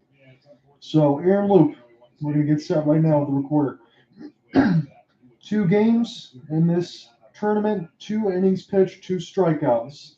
And this is the biggest leverage point of this game right now, as it's bases loaded with 1 out. So that would help Merrill Kelly if Aaron Loup can get out of this. But again, as I imagine, with 1 out, I would hope, if you're a United States fan, that you give up 1 more run or less. You've already given up a solo shot in this inning. Absolutely can't make this 3 or 4. United States does have offense, but at some point, you got to imagine that Team Japan is an excellent opponent on that end. So Nakamura, Genda are on first and second. You also have a guy at third, Lars Nootbaar of the St. Louis Cardinals. He's up against Aaron Loup. And he showed bunt. And he took a strike, and that was a ball inside. So Loup got the call, and that was a very fortuitous call, as Merrill Kelly is looking on right now. It's 0-1, should be 1-0. Can't make any other mistake about that. Now, Lars Nootbaar now set to deliver a little bit of a sidearm action here for Loup, and this is a fastball, and this is in 0-2 now. So the second one was a strike. The first one definitely was not. Loup is ahead. You can go anywhere with this right now. If you want to try to get Nootbaar to go for it, maybe something on the ground. You want to keep Ohtani away from the on-deck side with ducks on the pond. That's really all you can say at this point. 0-2. Aaron Loup. Nootbaar. It's going to be a jam shot. All they can do is get the runner at first. Can they get him in time? Yes, they can. So Japan does score. Lars Nootbaar got jammed, but it was the only spot that they can go to was at first. So Japan does get a run. They get out in front. It's 2-1 now. And Nootbaar gets jammed. And when they toss this over to Goldschmidt and Aaron Loup, he just got to the bag in time. I was thinking he almost wouldn't make it because they were really hustling down that first base line was Nootbaar. And now it'll be Kensuke Kondo, left-hander playing right field, batting second for Team Japan. So Japan plates 2 in the bottom of the second to answer a Trey Turner solo shot. So Kondo gets set to dig in now. This is big for the United States. As again, I think the favorable inside call, Mike, I know he's listening around, is in toward that left corner. You got to be patient of that. Also, I would think if you're in Managa on the other side, you are watching that left corner and thinking you can go ahead and get that free strike call at any given time. So 0-2 pitch, maybe. But that is now a 76, a slider outside, and that will put the count back to 1-1. John out here with you on the play-by-play. Again, full game coverage will be at hopelesssportsguy.wordpress per usual with the game story on the recorder. You'll get everything on the recording side as far as the play-by-play. As far as everything else, you won't have that. So it'll just be just the game for you. So 1-1 count. Here for Kendall. Fastball, perfect pitch on the top left corner that just caught the inside of the black. And we'll do it again at 1-2. Loup might be able to get out of this with limited damage. And Merrill Kelly would only be responsible for 2 runs if should Loup get out of this. If not, he's responsible for 4 at this point because there's runners on second and third. But it's a 2-1 lead for Japan in the bottom of the second. 2 outs. Loup. This is swung. Foul down the third baseline. That would have scored 2 runs, and that was just barely foul. So There were some oohs and ahs there for Kendall on that swing. Again, I'm talking about those slices that Team Japan can be able to provide down the line. They gash it down there. Just make contact. Just put it in play. That's what it's about. That's what baseball is all about. Put it in play and make something happen. So Loup, I'll have to try again. Try to get out of this with pitch number 8. And this is a bunt. Check swing foul. And Kendo stays alive. And that's the other thing that, like I mentioned on the TV side, that I can try to reiterate to you. Japan will not hesitate to do whatever they can to keep pitches alive, whether it's check swings, swinging bunts, anything else that just make contact. And that's what all these guys are very, very good at. When you talk about swing playing and everything else, that's big in the United States, maybe not so big in Japan, as we get a late time call here for Kondo. Loup was in the middle of his windup. We'll get this settled back up again. 1-2 is the count still on Kendo. So pitch number 9 now set to go for you for Aaron Roop, bottom of the relief, trying to get Merrill Kelly out of a jam. This is hit into the air, but this is right to Mike Trout. He's got it. So Team Japan does take the lead. They respond from Trey Turner's home run, but it's just 2-1. So we'll go to the third. Japan out in front. The damage could have been a lot worse. Off of a solo shot and another run scored, Japan takes the lead after 2-1. Come right back. We'll get set for the top of the third. There's never been a better time to get away with a great deal on the holiday you've always wanted. With America's best warranty, ended for 3 years, complimentary maintenance. It's your journey. Own every mile at the Hyundai Getaway Sales Event. Now's the time to get in and get away. Get 0% APR, 0 payments for 90 days, and $500 bonus cash on select vehicles. Now, during the Hyundai Getaway Sales Event. The official MLB Ballpark app. It's the best way to access, manage, and share your tickets with friends and family to any MLB game. It's your personal companion for when you're at the ballpark, helping with venue info, dining options, exclusive club offers, and so much more. And it's a great way to capture your visit by adding photos and memories from a fun-filled day at the game. Download the free MLB Ballpark app on the iOS App Store or Google Play today. When we started our business, we were paying like an arm and like the postage. I remember setting up Ship Station. I think it was just like 1 or 2 clicks. Everything was up and running. I was printing out labels and saving money. ShipStation saves us so much time. It makes it really easy and seamless. Pick an order, print everything you need, slap the label onto the box, and it's ready to go. Our cost for shipping like were cut in half, just like that. ShipStation, the #1 choice of online sellers. Go to shipstation.com/try and get 2 months free. I got this mountain bike for only $11. DealDash.com, the fair and honest bidding site. This KitchenAid mixer sold for less than $26. This iPad sold for less than $43. And this PlayStation 5 sold for less than $1. I want these Bluetooth headphones for $20. I got these 3 suitcases for less than $40. So I know we're in the commercial break. We're going to be starting the top of the third inning. I just sent this to Michael Swartout, who's listening. Looks like all of you other social media savants are already out in full force. It says, Mike Trout, I know he didn't say this, but it just bums me out after this. They're going to play 162 meaningless games with the Angels. I kind of wonder how Ohtani feels after that. We got to get those 2 dudes in the playoffs as far as MLB is concerned, do we not? They haven't even made the playoffs. Trout's never made the playoffs. And now he's 32 years of age. Drinking the Gatorade now.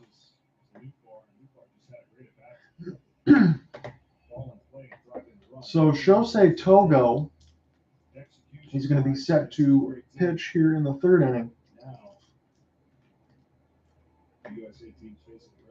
So officially for the recorder side, Shosei Togo is the new starter. Will be the new reliever, really, I should say. Mike Trout will be 2, 3, and 4 part of the lineup here for United States. They need to respond after Team Japan scored a pair of runs. Trey Turner got it open with a solo shot.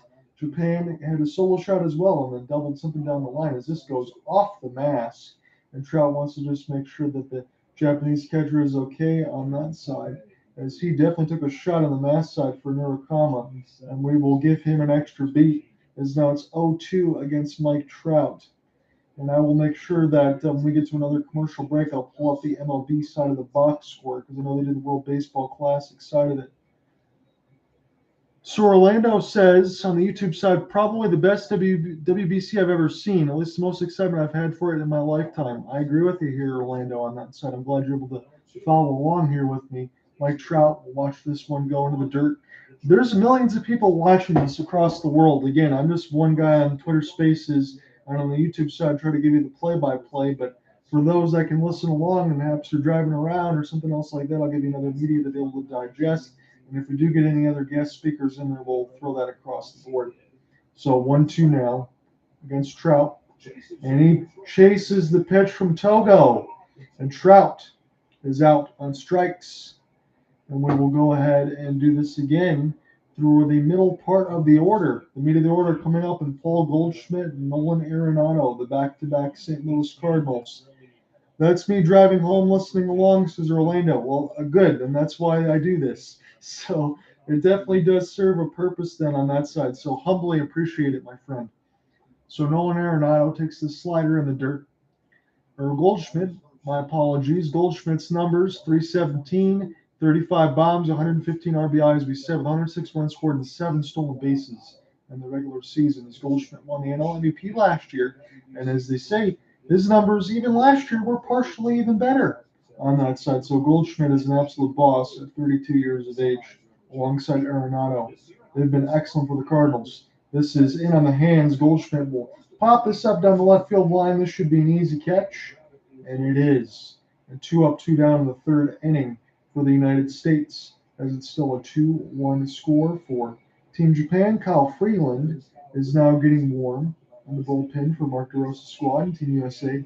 Brady Singer was, but he is settling back down now.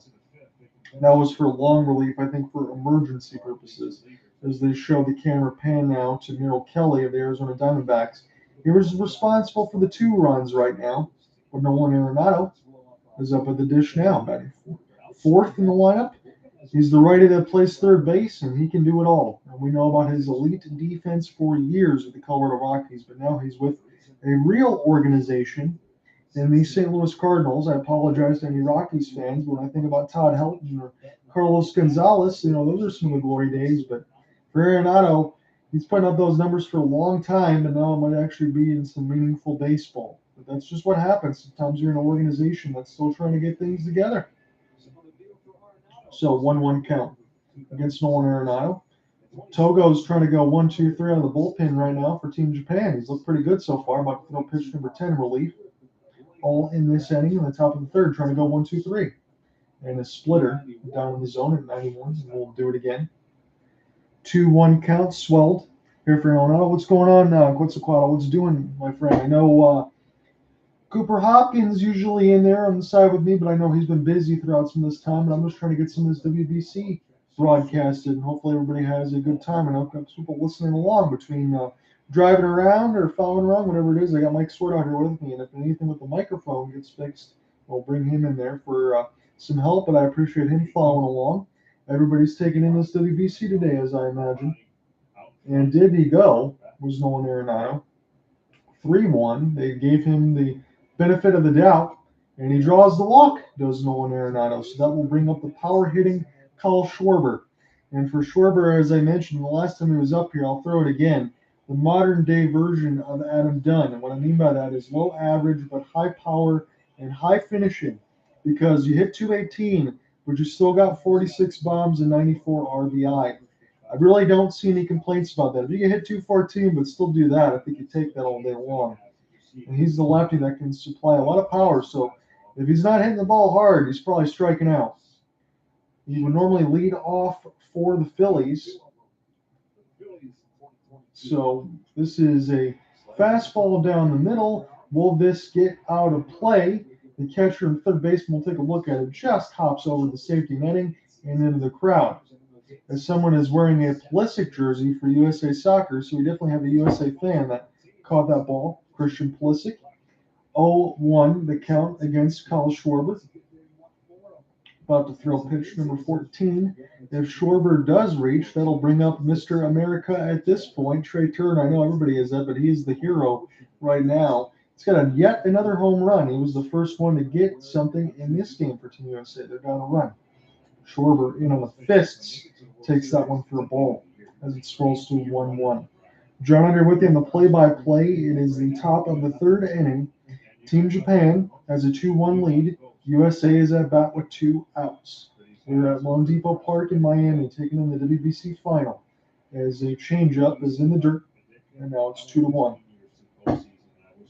I appreciate the likes on the YouTube side. Everybody listening in on the Twitter Spaces side has been pretty active. I've had some fun with this so far. It's been good to be able to cover a baseball game. It's certainly been a while.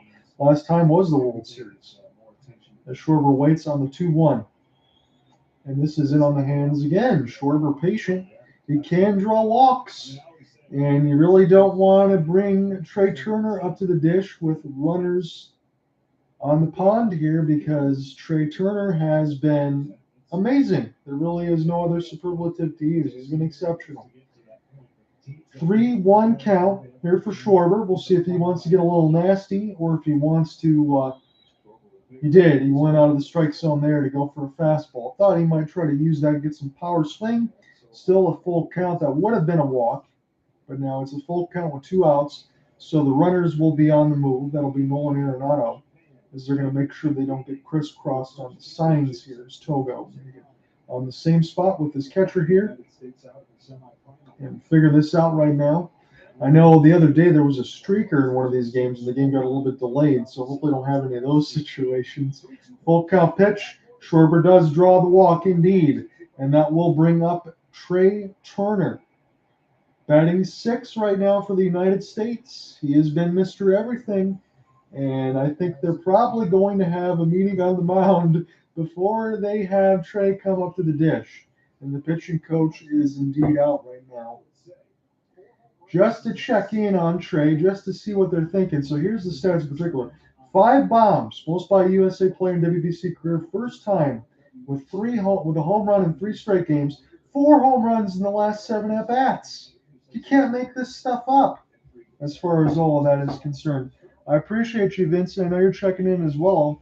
Starting to get a little bit busy here for the WBC. I'm just trying to provide a little bit of play-by-play for everybody. As Trea Turner, he is indeed 1 for 1 with a solo shot in this game. And I'm going to sit up a little bit for this one, anticipating something special. Turner's been providing it. He was batting 9th. He's been moving to 6th in the order. And now they will take an extra beat and grab the rosin bag and just make sure on their pitch selection. He's getting some MVP chants right now from the Team USA fans. Trea Turner digs in. Man, is he a special player. He's on some kind of heater right now. Pitch number 19 here for Togo. And he spikes this one, but what a great block in behind the dish to stop that from getting on a play there, or at least going down the line that could have put runners at second and third. You can definitely mark that one down. That got spiked in the dirt. Murakami made a great stop. And this will be a 1-0 count against Trea. For the way Togo's look right now in the last few pitches, you get your mistake pitch, you let it go, but maybe you might want to think about taking a look at this next one. Just wondering out loud. As pitch number 20 set to go, and swing and a miss was Trea Turner. I'm not going to sit and say that he was going for the downs because all of his swings look like that. He's got a nice, easy follow through. And that was down the middle, but he was late on it. It was 92. That's something that Trea Turner can definitely handle, as the Dodgers flags being waved around with the stars and stripes. But now he's a member of the Phillies. 1-1 count of coming here for Trea. Here's the pitch. Fastball in on the hands, gets chopped foul down the third baseline. Make it 1-2 now against Mr. Trea Turner. He won a World Series with the LA Dodgers, and now he is with the Phillies in a loaded lineup that made the World Series last year before they lost to the Houston Astros. 1-2 count against Trea. The demeanor has not changed, but my heart's racing a little bit right now. What can he do? 1-2 count against Togo for Turner. Here's the pitch. Swing and a miss! Togo gets out of it, and the United States once again leaves runners on base. It's still a 2-1 lead for Japan. We're going to go to the bottom of the third when we come back. It's Ohtani, Yoshida, Murakami. 3, 4, 5. I've been truthful and consistent on every single level since day one. Yeah, it was Why would this week I tell people that golf has been offering savings for over 85 years? That's not going to happen. And did you know that Geico offers motorcycle insurance? Oh, my lips are burning. No, my lips are actually burning. Geico, over 85 years of savings and service. See how much you can save at geico.com. It's too hot. This is too hot, man.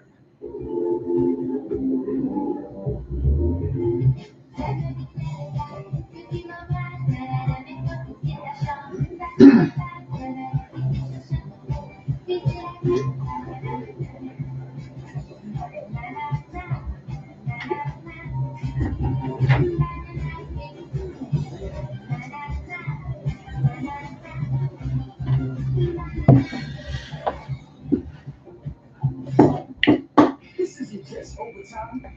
So I appreciate you guys following along. I'll probably take a quick bathroom break after this bottom of this inning, but it won't be anything too extravagant there. Just a quick one as we'll go back. Right now we're in the bottom of the third. It's going to be 3, 4, 5. Ohtani, Yoshida, Murakami due up for Team Japan, and they have a 2-1 lead. All of the runs have been scored in the second inning so far. One for Trea Turner on a solo shot. He just struck out with runners on first and second. And Team Japan, the solo shot as well, and a double down the line that scored a run. And that is where we are right now. This is a big-time game. Again, as they mentioned this in the opening for FS1 coverage, that it's going to be about 9 a.m. maybe. I think either right now, I know it's Wednesday on the other side for Japan because you're on the other side of the world as far as that's concerned. But you're going to be waking up, watching this game, and seeing if the team can win. So I think every way you can diagnose this game between TV, phone, however you digest it on the radio side, it's going to be something that a lot of people tune into. And I think this is going to be one of the biggest games that we see in a long time. I'm going across all sports with the World Cup and everything else. So Kyle Freeland is now the new pitcher for the United States, and he goes up against Shohei Ohtani. And they're going to be interviewing Mark DeRosa. And if he throws anything in particular to throw out there, I will relay that to you. So Kyle Freeland, he's just saying he want to try to get him a couple of innings. He's just going to tell you like it is, Mark DeRosa. I always think of him as the Chicago Cubs player and the personality on MLB Network. He's never afraid to speak his mind. He can tell you everything honestly. He's got great analysis on that side, but I think this is a heavy opportunity there for not only the manager, and they have Andy Pettit as the pitching coach and Ken Griffey Jr. as the hitting coach. So stars everywhere. There's Ohtani. He swung and missed on an 86-mile-an-hour off-speed pitch. We're a little bit of half and half here. And when we get back into the game, I will relay it to you. I think Ohtani might have punched out as well, but we're getting a little half and half. So once he can relay on the full side, it'll be all right. But Ohtani digs in. I think it's 2-2 now against the count. Is there Dunn interviewing Mark DeRosa? It is 2-2. I just want to make sure I was getting the half and half, try to relay it as clear as possible. So Kyle Freeland, he's a new pitcher now. And then once again, it's a full count against Shohei Ohtani. Last time he was up, he got a free pass. And it might be the same thing again. You don't want to let somebody like him beat you, but the problem is, between Japan, all the other guys behind you, they can put up just as much damage. Great pitch by Freeland. That was an off-speed one that buckled Ohtani. And he's going to sit down and grab some pine. 6 pitches in, he worked to a full count, he got Ohtani. And that is absolutely critical because as we go along, it's worth mentioning again. I know I'm probably going to hit this repeat button about 15 times in this broadcast, but Ohtani said he's going to go today. He wants to do some relief pitching here for Team Japan. So this DH and pitcher, you'll probably see him more toward the 5th and 6th inning. We're in the bottom of the 3rd. So it's going to bring up Yoshida. Again, his average was well over 400 in this WBC. As this is a final, this is a single elimination game, so whoever gets this one tonight gets the trophy. And I was talking about that inside call on the left-handed batters, and that the umpire behind the plate was more judicious to giving those. He hasn't given it so far in the first couple here for Freeland. He's called it a ball. So Masaka Yoshida looking for pitch number 2, and it's a 2-0 count. His count swells to his favor. And the manager loves it for Team Japan, Hideki Kuriyama, as he claps his hands. Japan still enjoying the 2-1 lead, trying to add on to it in the bottom of the third. Sheet away on the 2-0. That fastball is high, and I think the counter was a little bit delayed, so that's a walk. So Ohtani struck out, Yoshida walked, and that'll bring him Murtaka Murakami, the left-hander batting third. He is fifth in this lineup right now. What's going on, Sean? How are you doing, my friend? We're just taking in some of the World Baseball Classic. I know that you've been kind enough to send me some messages as far as possible opportunities, and I will check back with them in on this weekend after my Sharks and Voyagers assignment on location side. It's been busy all week through with the birthday tomorrow and everything else, so I'm just not going to be available. Plus, I also have the Resident Evil 4 remake on Friday side of it. I'm not checking out some stuff with Mike on that side, who was listening in as well. So here's a chance on the first baseline. Here's a double play turn, and that's easy. Freeland does the job. Gets the double play turn with the help of Turner and Anderson. Kyle Freeland is going to go 1-2-3, and we go to the fourth. Still 2-1 Japan.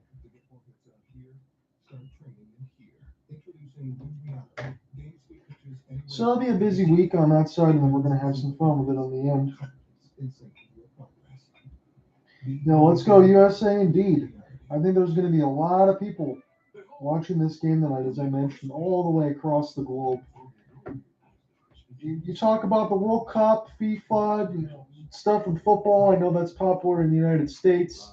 I'm talking about actual football, not football as far as when you think about in the world, where those are immensely popular with World Cup and all that. But I think this, when we look at it, and I'll make sure I'll try to relay this in the story tonight once we get the play-by-play all done and get everything written up on the site. I think this might be the biggest watched thing of all time, or at least one of. I think the numbers are going to be astronomical. I really do. Come to TurboTax and don't do your taxes. Speak with one of our experts who will do your taxes for you, so you can do anything else. Probably next inning I'll have to go get some more water and stuff too. I'm trying to keep hydrated, keep the voice sharp. But it's not as easy as flipping a switch. It's a long road. Because I'm in between doing baseball and hockey and basketball. You have more downtime, more points for stats, other things like that. Listen to another game that goes about another 80 to 90 minutes. I've had some crazy extra inning games, especially with the Rays and Guardians. That was an LB side of the wild card. That one went 15 innings. I know Nick joined me for that one at one point.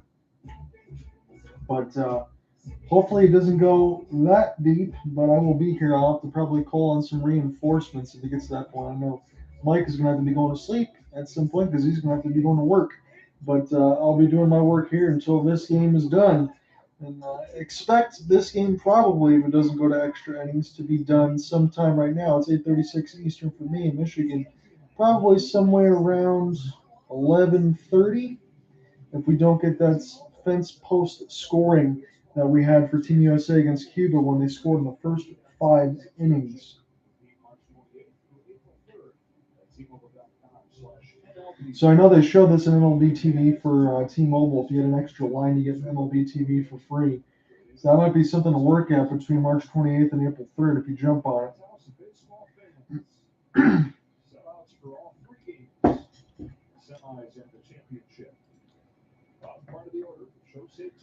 So Shosei Togo's still out there. This will be his second inning of the work.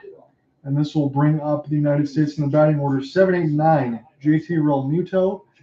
It'll be Cedric Mullins and Tim Anderson set to go here in the bottom of the order from Mark DeRosa's squad as we're in the top of the fourth.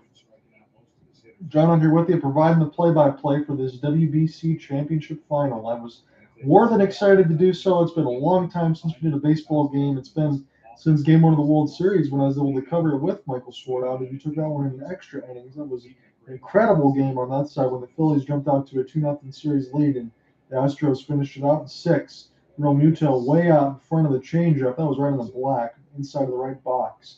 And we'll do it again. 1-2 count here for JT. Talk about his numbers, as we said, 276, 22 bombs, 84 RBI, 75 runs scored, and 21 stolen bases. That's a catcher. He can really do it all. As he cues this one, foul. It will stay alive. This is right in toward the on-deck circle, and we'll do it again. Togo about to throw pitch number 27 in his second inning of the work. He went 1-2-3 his last time in the third.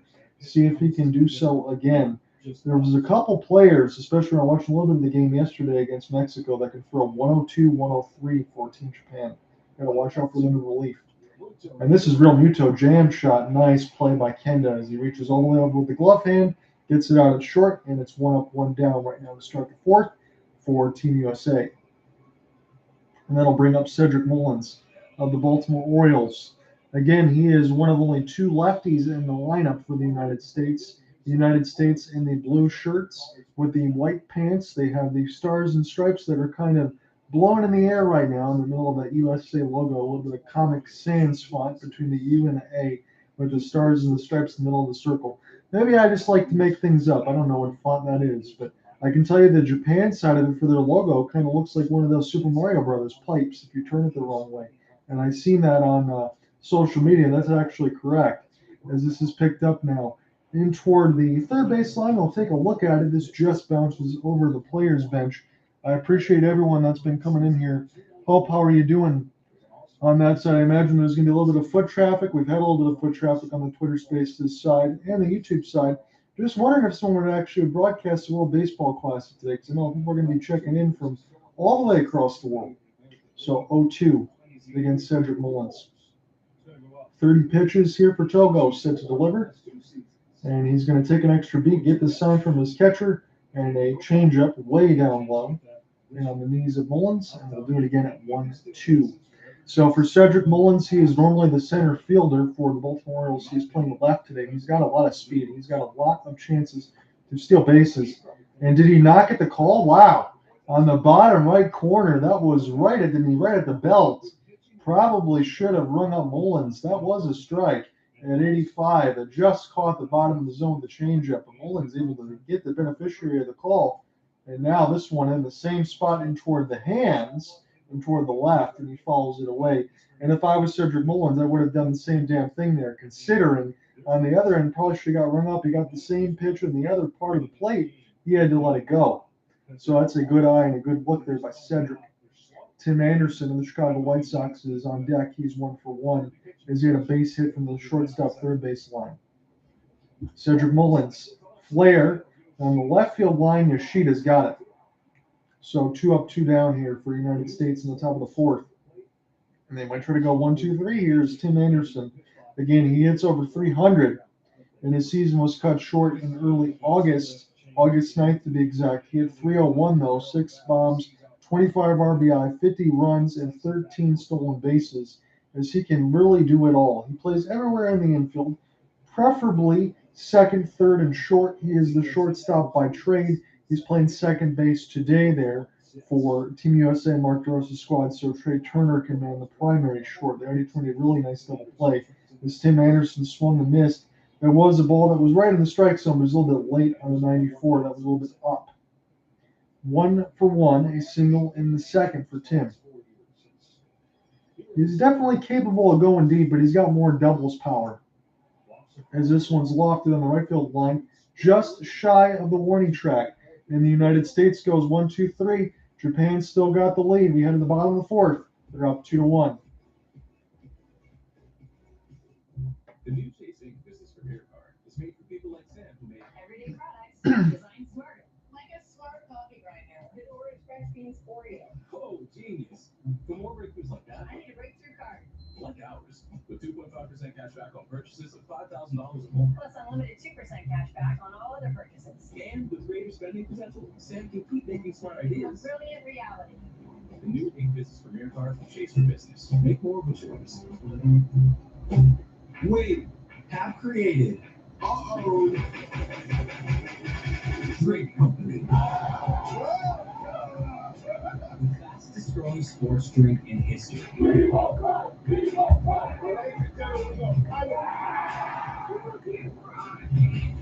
This season, we are hydrated. The official sports drink of the podcast.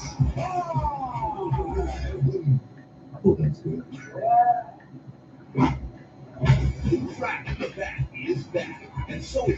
T-Mobile's best offer for baseball fans.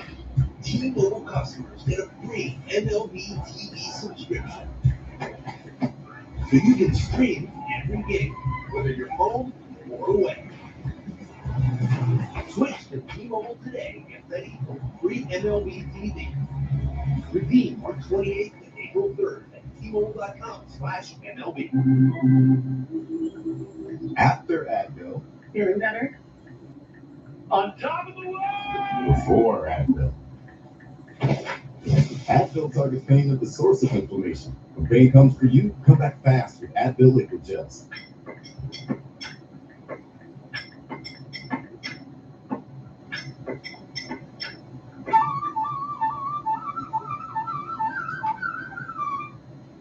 Whoa! Yeah, that's the deal. Just what we're working on.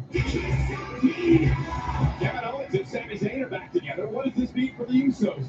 Plus, Cody Rhodes competes in a... So I know I saw Mikey said something about trying to be able to speak now. I'm just trying to get him in there if it actually works. We're just going to get him to move over to a speaker or a co-host. So I'm going to change this right now. And I will invite you to co-host, and it should pop up above your name. And then you just accept it as soon as it pops up.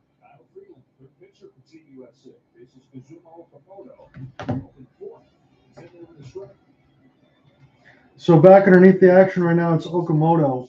He is going to be batting 6. He got 6, 7, and 8 due up for Team Japan and Hideki Kuriyama's squad. He is playing first base. This is a deep drive. Left center field, gone! Japan with another solo shot. It's 3-1.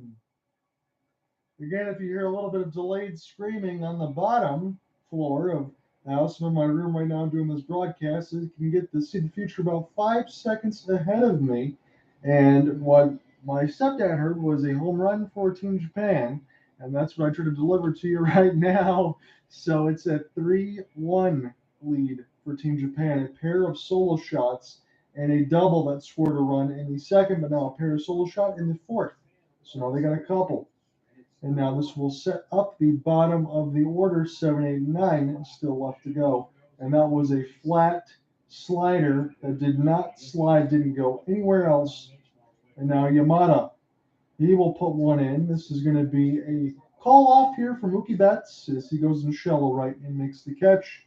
And I'm going to try this one more time here with Mike as far to see if this goes across, because I think he might be seeing something that I don't as far as working in this window.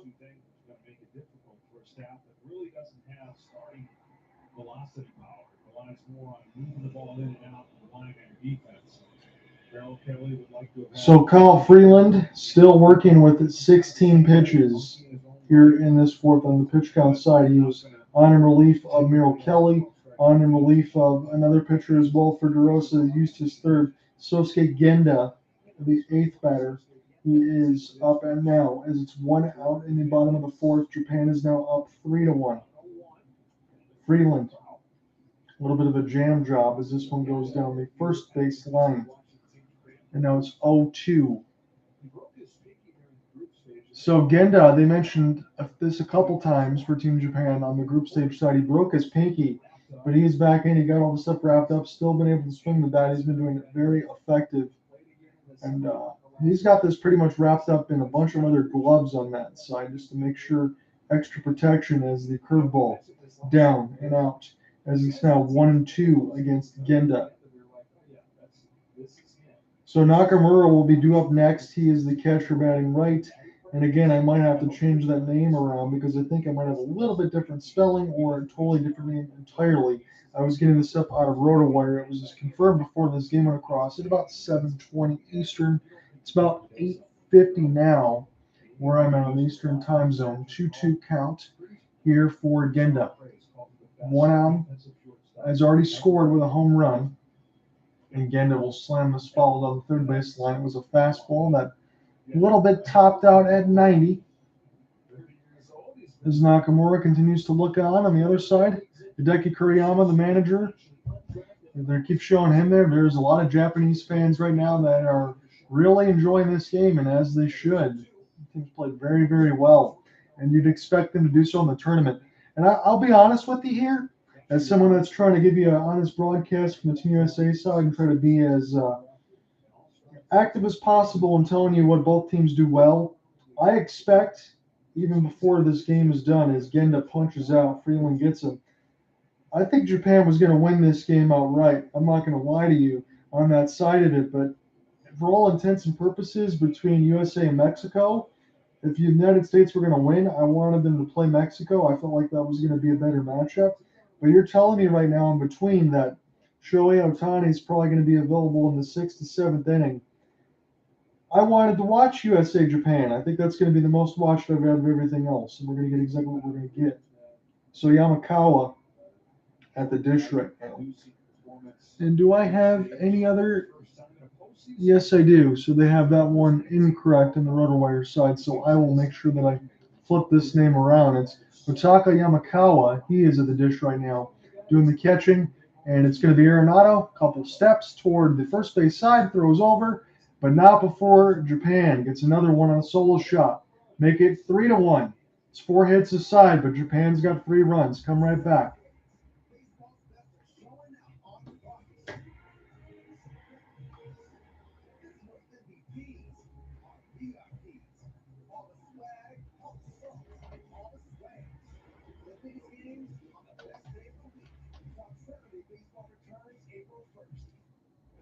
This summer, it's the U.S. versus the world. The FIFA Women's World Cup on Fox. Invention is an act of determination to go where you couldn't before. Achieve goals that once felt out of reach. That's why Honda engineers didn't just redesign the Pilot Trail Sport. They built the most off-road capable Honda SUV ever. Okay, so my apologies. I wanted to make sure that was correct in the order. So it's Otaka Yamakawa. He's going to be the catcher. The reason why I didn't have him listed because he was listed as an infielder. He wasn't even listed as a catcher on the actual lineup designations. I was just getting them directly from RotoWire. So I'm trying to do the best I can with the resources that I got. So he's going to be batting 9th. I know I had his name wrong a couple of times there on that side. So my humble apologies on that end. We got everything else all squared away. And as it stands right now, let me go ahead and we're in a commercial break. I will pull up the scores on that side and give you a recap. Time to slip in. All right, yeah. Get this straight. Looking good, dog. History, how do you do all this sketching, baby? Shoes made for all walks of life. That's not in my job. Whoa! Jerry struggles on conference calls, but he's such a dedicated employee. You're right. Hey, Doc. Okay, so I got the box in front of me as far as this commercial break. So it was runs in the first and second. Trey Turner had a solo shot. Japan countered with a home run as well on that side of it. It was in the middle of the order there for Yoshida as he knocked one out. And we just had one just in the bottom of the 4th. So it was 2-1 after 2 innings, and now it's 3-1 after 4 innings of play. We'll try this again because now I see the request across.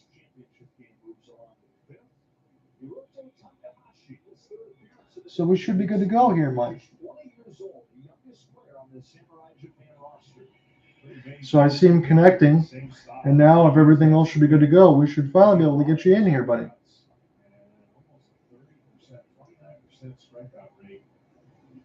So Team USA is going to have to find a way to either maximize some fastballs in the zone or stay off of that splitter. Because that is the formula for Team Japan against this line. So Mookie Betts, it's the top of the order right now. We are in the 5th inning. The United States down by a pair of runs. Nothing too crazy right now, but they got to get something designated. This is going to be a chance, and they got him. From the third base side, it was a flop in the top of the air. The United States wants to get on the phone and put the headset on. Mark DeRosa says, let's do so as well. They just want to make sure that Mookie Betts was safe, or was he not? Looks like he's safe before the ball is in the net. So Mookie Betts should have a single to lead off the United States in this 5th inning. Looks like we're going to get an overturn here. So Mookie Betts going to be able to reach from first base. He had the challenge on the top. That should be a successful one on that side. He said we'll figure it out later on that side, so no problems. I'll make sure that we continue to provide this play-by-play, and if for any reason the stuff changes, we'll do it again. As far as that's concerned. So Mark DeRosa's challenge should be successful. They slowed this down frame by frame, and Mookie Betts did get the foot down at first base line before the ball was in the glove and sent back over. Still, that was a hell of a play on the third base side by Yutaka Murakami. He was able to throw that over as soon as he could, and this shouldn't take long to overturn. So the microphone's not on for the umpire and crew chief there, but it doesn't matter. We know that this should be safe. So Mookie Betts should be on here at first, and now this will bring up Mike Trout. Mike Trout with Mookie Betts on at first. United States only down a couple of runs, but we are in the fifth inning as it's starting to get a little bit late in this contest. Again, I appreciate the boys in the Twitter spaces being able to hang out with me through the majority side. Same thing for the YouTube side, Orlando. I hope you're still doing well, my friend. If you're still following along, Takahashi is the new pitcher here for Japan, and he's got to deal with Betts at first with no outs in the top of the fifth. United States down by a pair. It's 3-1. And the first pitch from Takahashi at 97 is taken up high for Trout. Trout said this honestly, and you have to be said, even with all the stuff with the Angels, this is the biggest game he's ever played in his life. And he's correct. And for a lot of these guys, even if it's the World Series on the other end, nothing competes when playing for your country in the World Baseball Classic. My goodness. As people that are at Lone Depot Park, they're certainly, I'm jealous on that end. This has been a lot of fun so far. It's been a great baseball game. United States, they will be kicking themselves, though, if they don't continue to try to get runs on the board. They've left players on base more so than Japan has, and that's kind of been the issue. So Trout is a 2-0 count. Takahashi about to throw pitch number 4. He just came on here in the top of the fifth, and Trout swing and a miss on the changeup at 89. He went for the downs there, and now it's 2-1 as he got Michael way out in front. Mr. Trout, he's been doing it for a long time. It's hard to believe, but I think it's been about a decade here for Trout. He is a normal soft pretzel man. He's always on the part that I like to eat those sometimes. And a little bit of the freezer section, he's always on there for those soft pretzels. 2-1 for Trout. Against Takahashi, Betts has at least like a 4-step lead as you can consider going. Trout smashed this down the right field line, and we'll do it again at 97 miles an hour. So Takahashi certainly bringing the pain as far as the heat there. But again, we know some of these Japanese relievers can top out at 102, 103. Certainly have everything that it takes. As Trout has a little bit of a straight part on the mouth guard side of it, a little bit of blue and yellow side of it on the inside. Just make sure you get a little extra padding around the ear in case you get brushed. Because I've seen players in the MLB back in the day, you get hit in the helmet, you crack in half. A lot more protection nowadays. As this is inside. And did it get a piece of Trout? Did he just brush out of the way? He ducked a little bit in between the midsection. That got a little bit far from Takahashi as that was way inside. Oh, did that not graze the left pant leg of Trout? Wow, that was so close. The wind from the pitch of the jersey, that's all that was. Not hit, but it's a full count. Is Mookie Betts going to try to take a little bit more of a lead here? What's Trout going to do with the full count? Mookie Betts at first with nobody out. Trout will do it again down the third base line as it goes into the camera well. 3-1 scoreline for Japan at Lone Depot Park. John Eddie with you for the World Baseball Classic. You could follow along. Thank you for the Twitter Spaces and the YouTube side. You can follow along on Fox Sports 1 if you have that channel. I'm sure everyone else is streaming if you're able to watch this along, but I appreciate you listening nonetheless. Just throwing that out there. I think MLB Network has been blacked out on that side, so FS1 the only way you can get this championship single elimination game. Full count pitch, still on the way for Trout. This is the third time we've attempted this. And Trout reached. He reached for it. He definitely would have had ball 4, But Takahashi does his job, and there is one grenade that is dodged, but this will bring up the NL MVP in Paul Goldschmidt. Former Arizona Diamondback, now with the St. Louis Cardinals, has been doing this for a long time, and we'll see if the 33-year-old can get it done. Again, 317 last year, 35 bombs, 115 RBI, 106 runs, and 7 stolen bases. He's done it all, and nothing bigger right now. Mike Trout, he doesn't want to strike out, but I imagine he knows he reached for one that he could have walked on. So Goldschmidt 0 for 2. In the meat of this order, 97 is way outside, and it's 1-0 to Shohei's got a big smile on his face right now, and that was after Takahashi got that strikeout. Will we see Shohei soon? He said he's going to pitch. We are in the 5th, and you would think about the 6th inning if he wants to pitch from relief, you want to close that out and then get it to the closer if it gets to that point. 1-0 here for Goldschmidt. Fastball fouled off at the plate, and now make it 1-1 against Goldie. He's 0 for 2 with a strikeout and a flyout in this game for number 46, Paul Goldschmidt. He's been one of the best for a long time. Again, he is a long-time Arizona Diamondback. Always hits about 300, always can hit for power, plays a Gold Glove first base. And when you have a Gold Glove third base and first base on the same side between Arenado and Goldschmidt, feel pretty good if you're United States defense. Not going to make any errors there. 1-1 here for Goldie upcoming.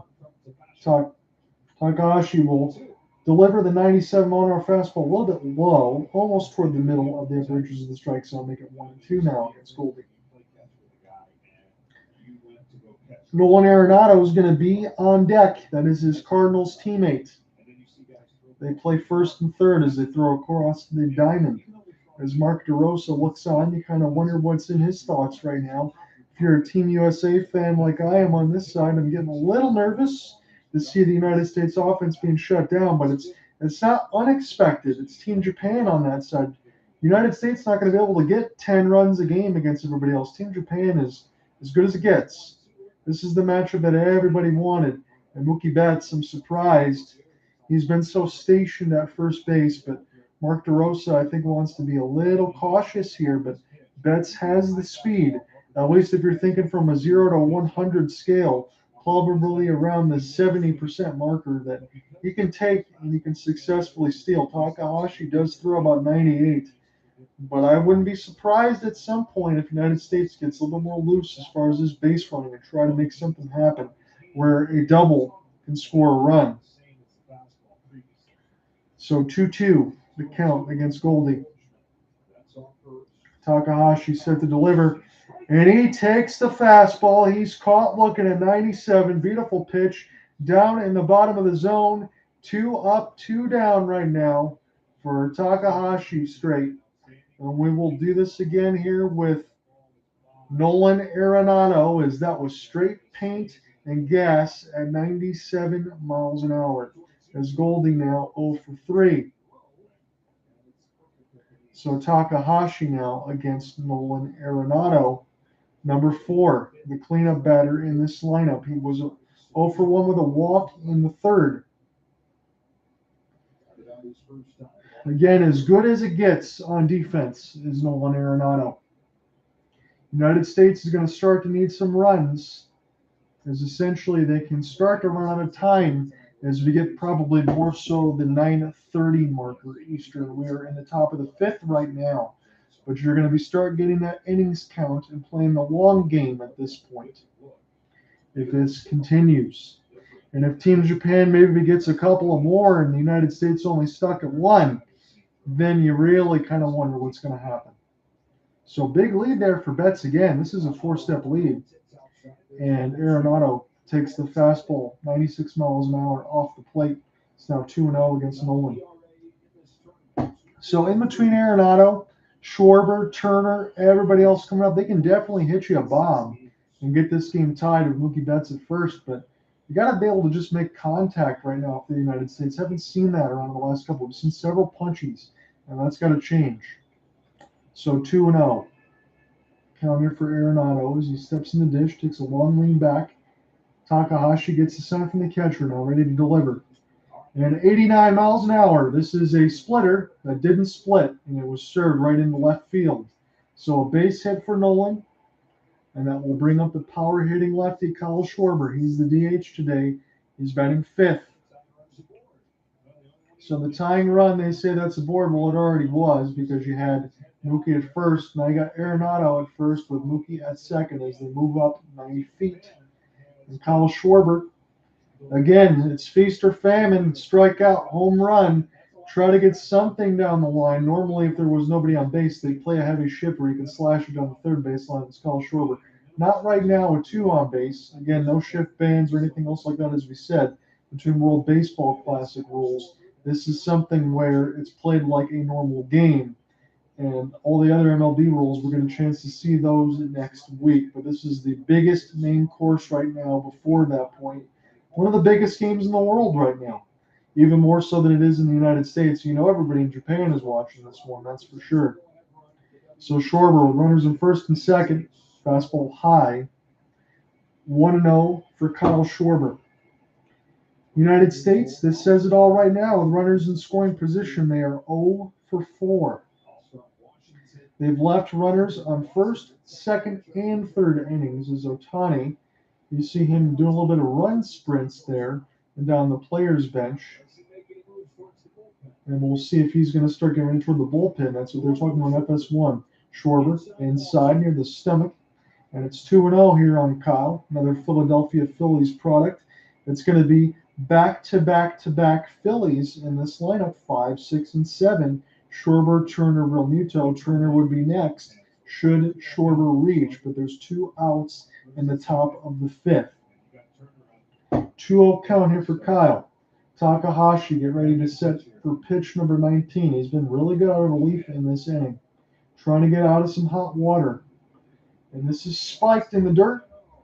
3-0 for Kyle Schwarber. They know the power that Kyle has, but also, as we said, Trea Turner's on deck. And you really wonder, because Kyle Schwarber is more prone to a swing and miss. Team Japan fans are starting to rise to their feet a little bit. Again, there are some people that are moving in and out of their seats. But this is big right now. 3-0. Do you give the green light if you're Schwarber? What do you do on this one? I think you might want to. If you find something a little high, you know you can drive it.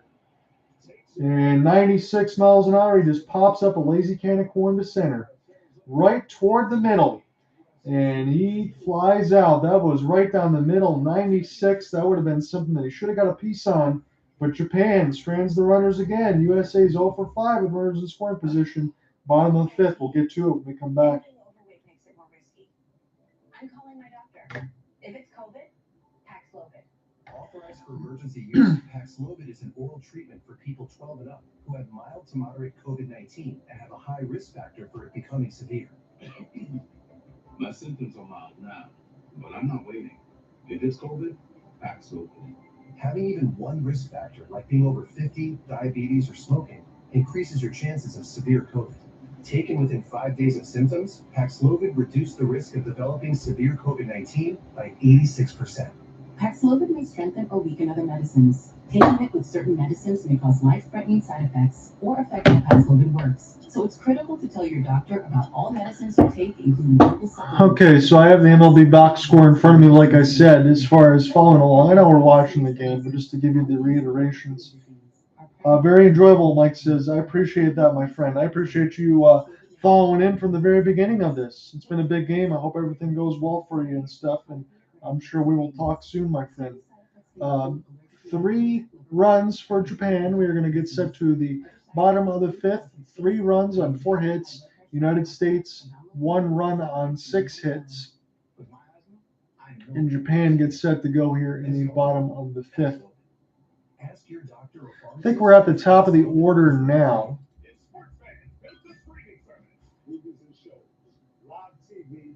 All right, sounds good. We'll catch up Friday, my friend. You have a good one.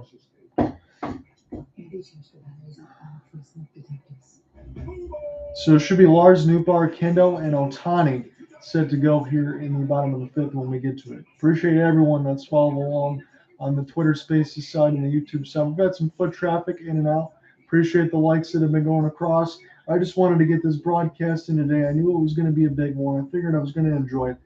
Obviously, I know where my allegiances lie, but I'm not going to lie to you. I'll try to be very truthful from the onset. This was going to be the tougher matchup for Team USA, and I did not think that they were going to beat Team Japan today.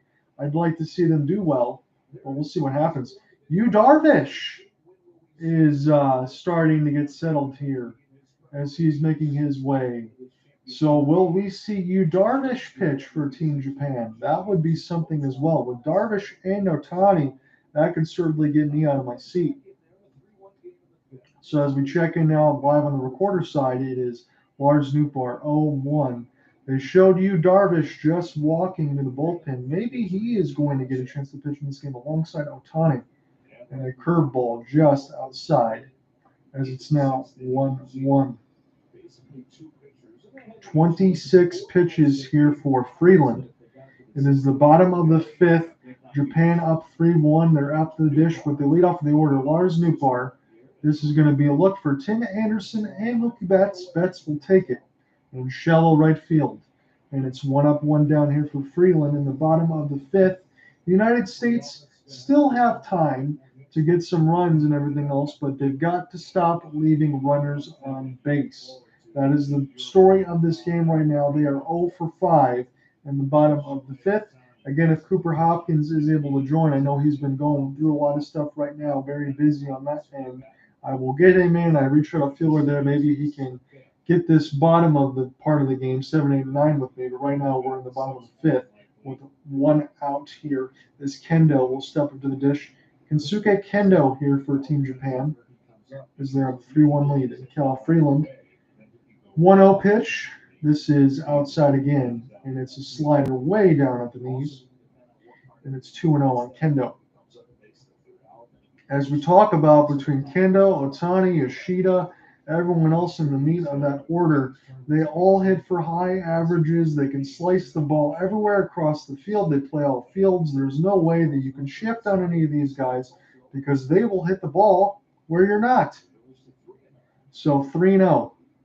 Kendo has a full hitters count, and Shohei Ohtani is due up next for Team Japan. And this is a fastball right down the middle, 89 miles an hour. Kendo just takes the freebie there, as Freeland's still going to have to find the zone a couple more times if he wants to make something of Kendo, as Ohtani is waiting on the dish. 3-1 pitch, and that is way outside. Kendo takes his walk, and that'll bring up Showtime. He's going to bat third in this order. He's the lefty. The DH, as we said, his MLB numbers still impressive, especially for a two-way player. 273, 34 bombs, 95 RBI, 90 runs scored, and 11 stolen bases. That's just on the hitting side. And it took a season like Aaron Judge, to break the home run record of Roger Maris to set it up for the Yankees all time in order to get the type of MVP just to steal it away from Ohtani. As now the cameras are out there, you get the official Sony cameras from Japan, as you imagine that would be.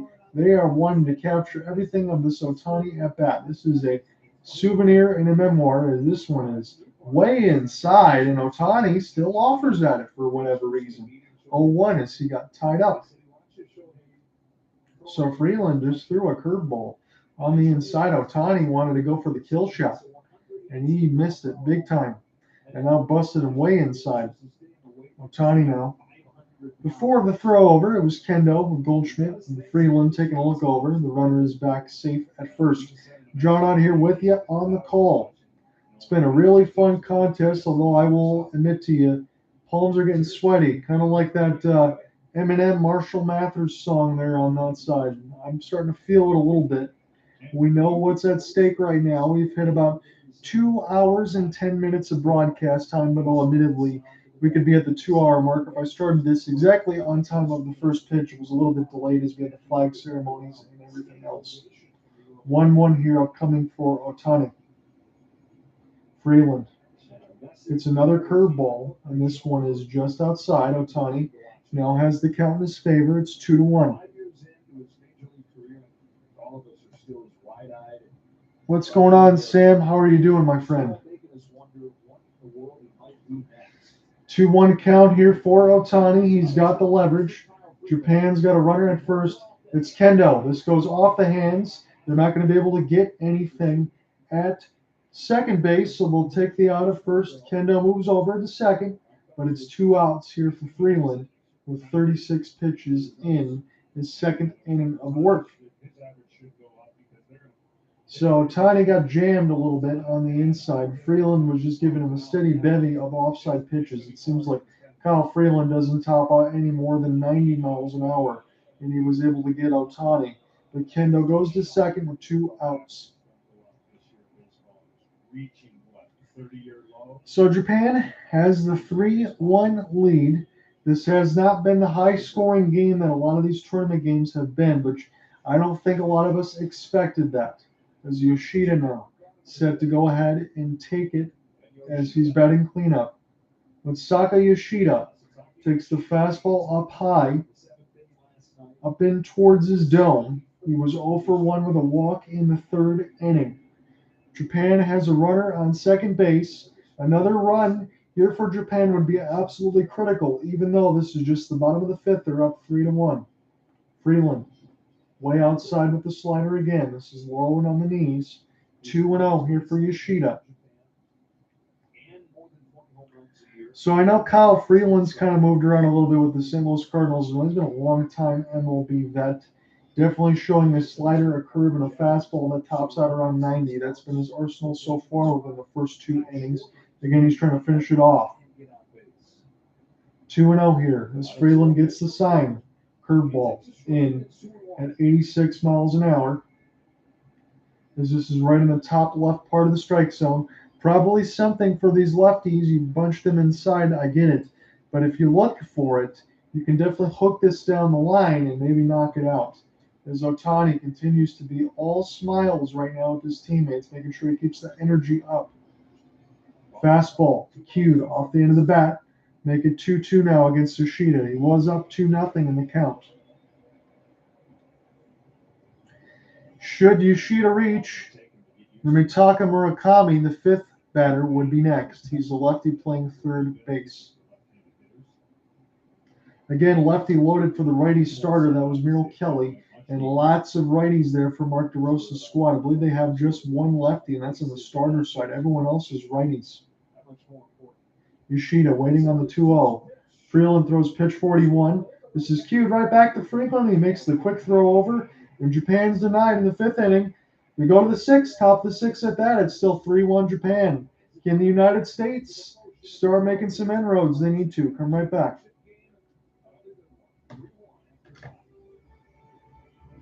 I'll be right back. Walked into a great new house. A new house? Well, you should have this out. Go ahead. We can help you save on homeowners insurance. Nice tip. I'll give you $2 for the chair. 2? That's a Victorian antique. All right. How much for the replacement? Wait. How did that get out here? That is definitely not for sale. Is this a yard sale? If it's in the yard, then it's for sale. Geico. It's easy to switch and save on homeowners and renters insurance. Your avocado toast. Yeah, when the only thing your 8-year-old will need is waffles. It matters where you stay. Yeah. Enjoy. Thank you. Hampton by Hilton. Hilton for the stay. Let's be honest. The spicy crispy chicken sandwich should have been named the spicy McCrispy all along. Thursday on FS1, qualifying for the 2024 Euros kicks off. The world's greatest superstars look to shine in Europe's finest tournament. Italy, England, Thursday at 3:30 Eastern on FS1.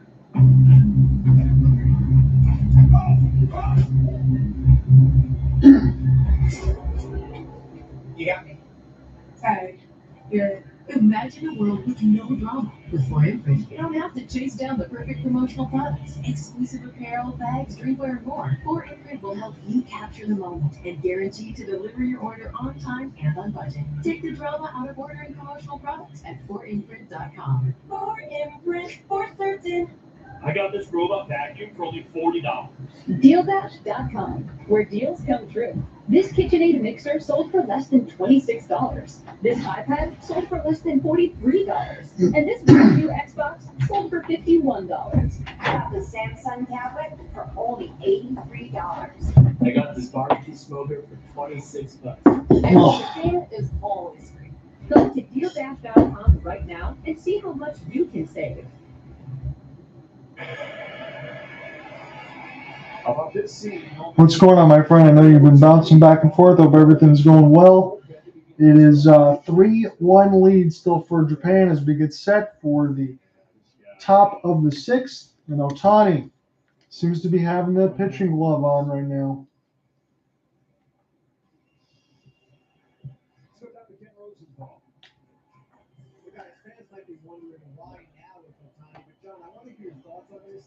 To me, you got to take the shot now when he's positioned in the batting order and it's already just expired. So here's the deal. For Ohtani, he's already kind of got that part in the batting order. It looks like he's going to get set to pitch right now. That's what it seems like. And Yu Darvish as well was also in the part warming up. So this should be a lot of fun. And I think that this is going to be really good. I know a couple of my buddies are texting me on that side.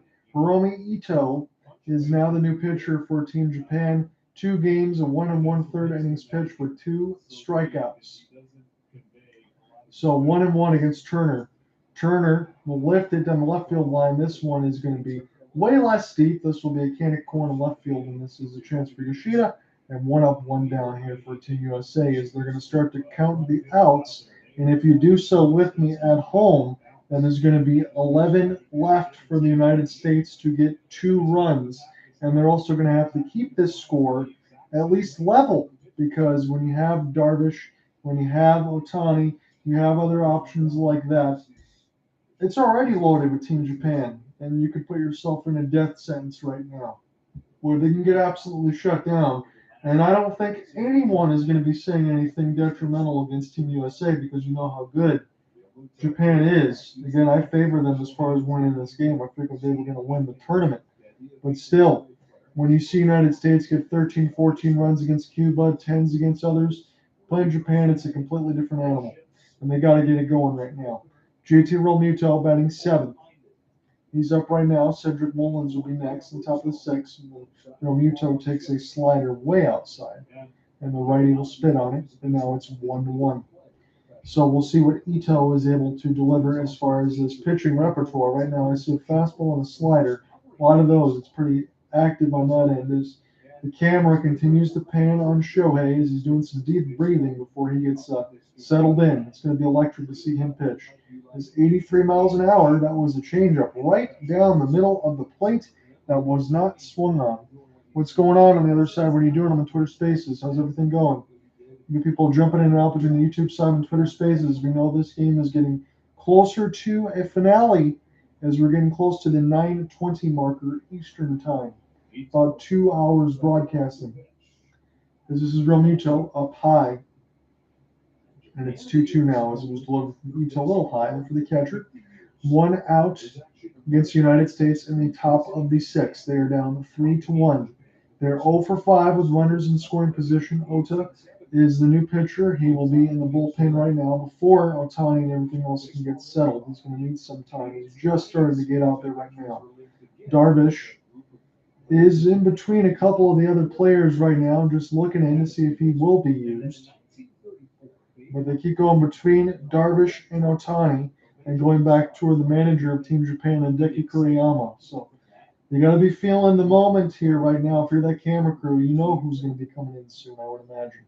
2-2 count, though, for Realmuto against Ito. And this is a fastball right down the third base line. And that's a nice pick up and grab by Murakami as he throws it right over to Okamoto. And that is 2 up and 2 down here. As I appreciate you guys following in on the Twitter Spaces side. If you're just joining us, it's a 3-1 lead for Team Japan. Team USA is up right now on the top of the 6th, but they're only going to have 10 more outs to work with right now. They're starting to run out of time, and they're also going to have to keep the scoreline right where it is. 10 pitches here for Ito when it's due up again. And we will do this with Cedric Mullins, the number 8 batter in the lineup. He's 0 for 2 right now as he takes the fastball. Gets the call, though, does Ito. That was about 4 feet outside, but it's a 0-1 count here against Cedric Mullins. He struck out and line out. Good-looking player for the Baltimore Orioles for the last several years. I'd like to be able to get him in on the base because you know that he's got his speed. He can get about 37, 38 stolen bases in a regular season. They've had Mookie Betts a couple of times in Team USA, but they did not unleash him on the bases. Again, if you would think about an MLB to show 0 to 100 rating, he'd probably be in the 70s as far as speed is concerned. Cedric Mullins, probably about 80 or so on that side. Cedric Mullins, one of the fastest guys that we have in the league. He's going to be able to get on base, be able to do some damage.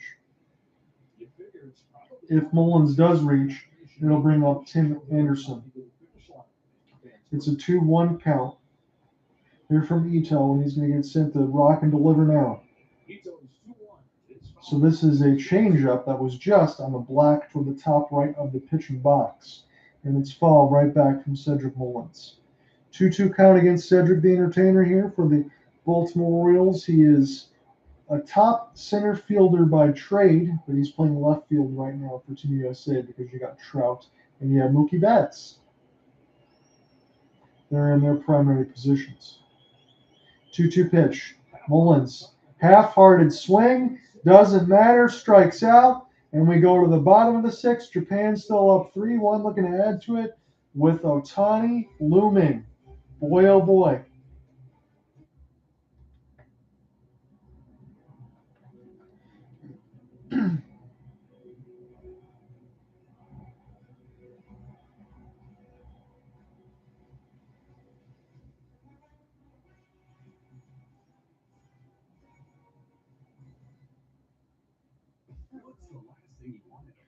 I saw the comments went across the screen, and we'll just make this Dogger911 says, thanks for these updates. No problem, my friend, on that side. Looking for an alternative to Smoltz and what's his name, and here I am. I appreciate that. That's why you guys are joining along. Look, I don't have all the information in front of me as everyone else does, but at the same side, I know the MLB Network for the World Baseball Classic, that's blacked out where we are in the United States. They do a good job, but I know that they show the MLB highlights when it's all said and done. I'll have that posted when my story is posted.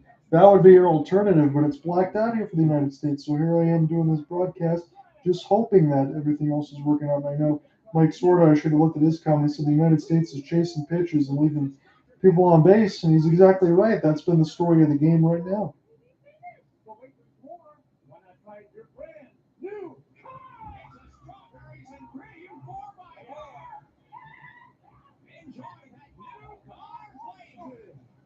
What do you have to say, Patricia? Let's try it. Try new Dr. Pepper, strawberries and cream. People who come to Cricket stay with Cricket. I started my own app company, and with Cricket, I'm able to answer calls from my engineers and investors and know my signal's going to be great. 5G box code activate. Smile. You're on Cricket. Next on Behind the Series. That run with the champ was magical. The tender chicken, peppercorn ranch. I love my rings. I'll cherish that lunch forever. The Subway Series, the greatest menu of all time. Saturdays, baseball's best are showing up on Fox. The biggest games on the best day of the week. Fox Saturday baseball returns April 1st.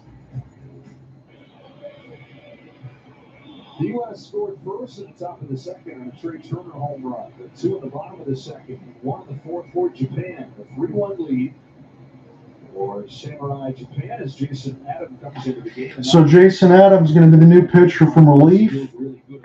He is really good from the Tampa Bay Rays. So officially, one more time for the recorder side, it's Jason Adams, the Tampa Bay Rays. He's the new pitcher right now as we are in the bottom of the 6th. Murakami, the number 5 batter here for Team Japan. They're still enjoying a 3-1 lead, and a 77-mile-an-hour curve is taken for a strike. And Tama Murakami, 1 for 2 with a solo home run in his second, definitely launched that run down the deep left center field, got all of it, and that was away from the pink flamingo center there when Derek Jeter was still in Miami with the Marlins. He got all that stuff tore down, and then when they realized that it wasn't the same direction he took the team, and he ended up retiring. He's not part of Miami anymore. They used to be that big centrifuge in the middle of center field, and that's where the ball was hit. 1-1. Jason Adam gets set to deliver now, and the fastball is up high. A little bit of changeup, excuse me. It's Darvish. He is up there right now with Ota. So it's Ota and Darvish now finally getting set to go in the bullpen. And I know one of my friends on that side, Texas Rangers, he got a chance to watch Yu Darvish for a long time, and he said, I feel like Yu Darvish might give up a couple of runs right now if he steps to the dish. Again, for the Padres, he's absolutely lights out this year. We know he's got about 7 different pitches he can use. That's what the United States has got to hope for right now, but the first thing they can do is make sure they keep Japan off the board. They cannot score any more runs the way that this game is looking. 3-1 might be it at this point. So Mark DeRosa. Again, they said to get some claps on there as they're still showing Ohtani. Ohtani's still kind of waiting out there right now. Is this pitching on deck? Both of those are loaded, so he's waiting for his spot. And a swing and a miss for Murakami. He went for the downs, but he wasn't even close for it. It was a 90-mile-an-hour splitter way out of the zone as he has some words back to his next teammate. He's saying, don't chase that pitch down there in the dirt because that wasn't even close. So swing and the miss after he was able to swing for the downs in the third inning. And Darvish continues to warm. Again, for you, Darvish, if you're playing MLB The Show, he has 5 pitches, and that's most of they give you. You, Darvish, has about 8. He'll throw anything and anything at any given time. So Okamoto 2 for 2, gorgeous curve just up the outside black at 78. A single and a solo home run, 2 runs scored for Kasuma Yakamoto. Yakamoto batting 6th right now in Team Japan's lineup, managed by Hideki Kuriyama. 0-1 is the count there for Jason Adam. And he thought about it, but he didn't go. And it was a slider at 81. Curveball was the one that buckled him at 78 in the previous pitch, but now it's 1-1. Again, I appreciate everybody following along that's jumped in and out between Twitter Spaces and YouTube. I figured we would have some foot traffic, and we definitely did. I was going to have to actually bring a baseball game to you. It's been a while since the World Series, and I'm bigger than this, so I couldn't miss it. So 1-1 count. Fastball high, and Okamoto will slash this down the right field line as the fans take a look at it, and it hits the upper steps before we start to get into the middle parts of the rows. It's that cement. 2-2 is Yakamoto right now today. I think 6 in the order is. Taking a look at all the Japanese fans playing the instruments, they're feeling very good about themselves right now. And as they should. This has been a lot of fun. You imagine this is going to be a worldwide event with many eyes and ears glued to it, depending on how you digest this game, TV, radio side, the way I'm doing the call, swing and a miss. Adam able to get Okamoto 2. So a couple strikeouts there for Adam. He's done the job through 9 pitches. He's got 2 strikeouts. So however you digest this game, as I said, between TV side for FS1, radio side across all outlets with me, John Wynott, whether YouTube, Twitter Spaces, I appreciate it because in Japan, you know, everybody's watching this right now. I know it's on the other side of the world. I think it may be a 24 hours difference almost. I know it's in the morning, so at least a 12-hour difference, I should say, maybe about 11 a.m. right now. Over there is it's definitely Wednesday. It's just Tuesday right now on our side, 9:30 Eastern.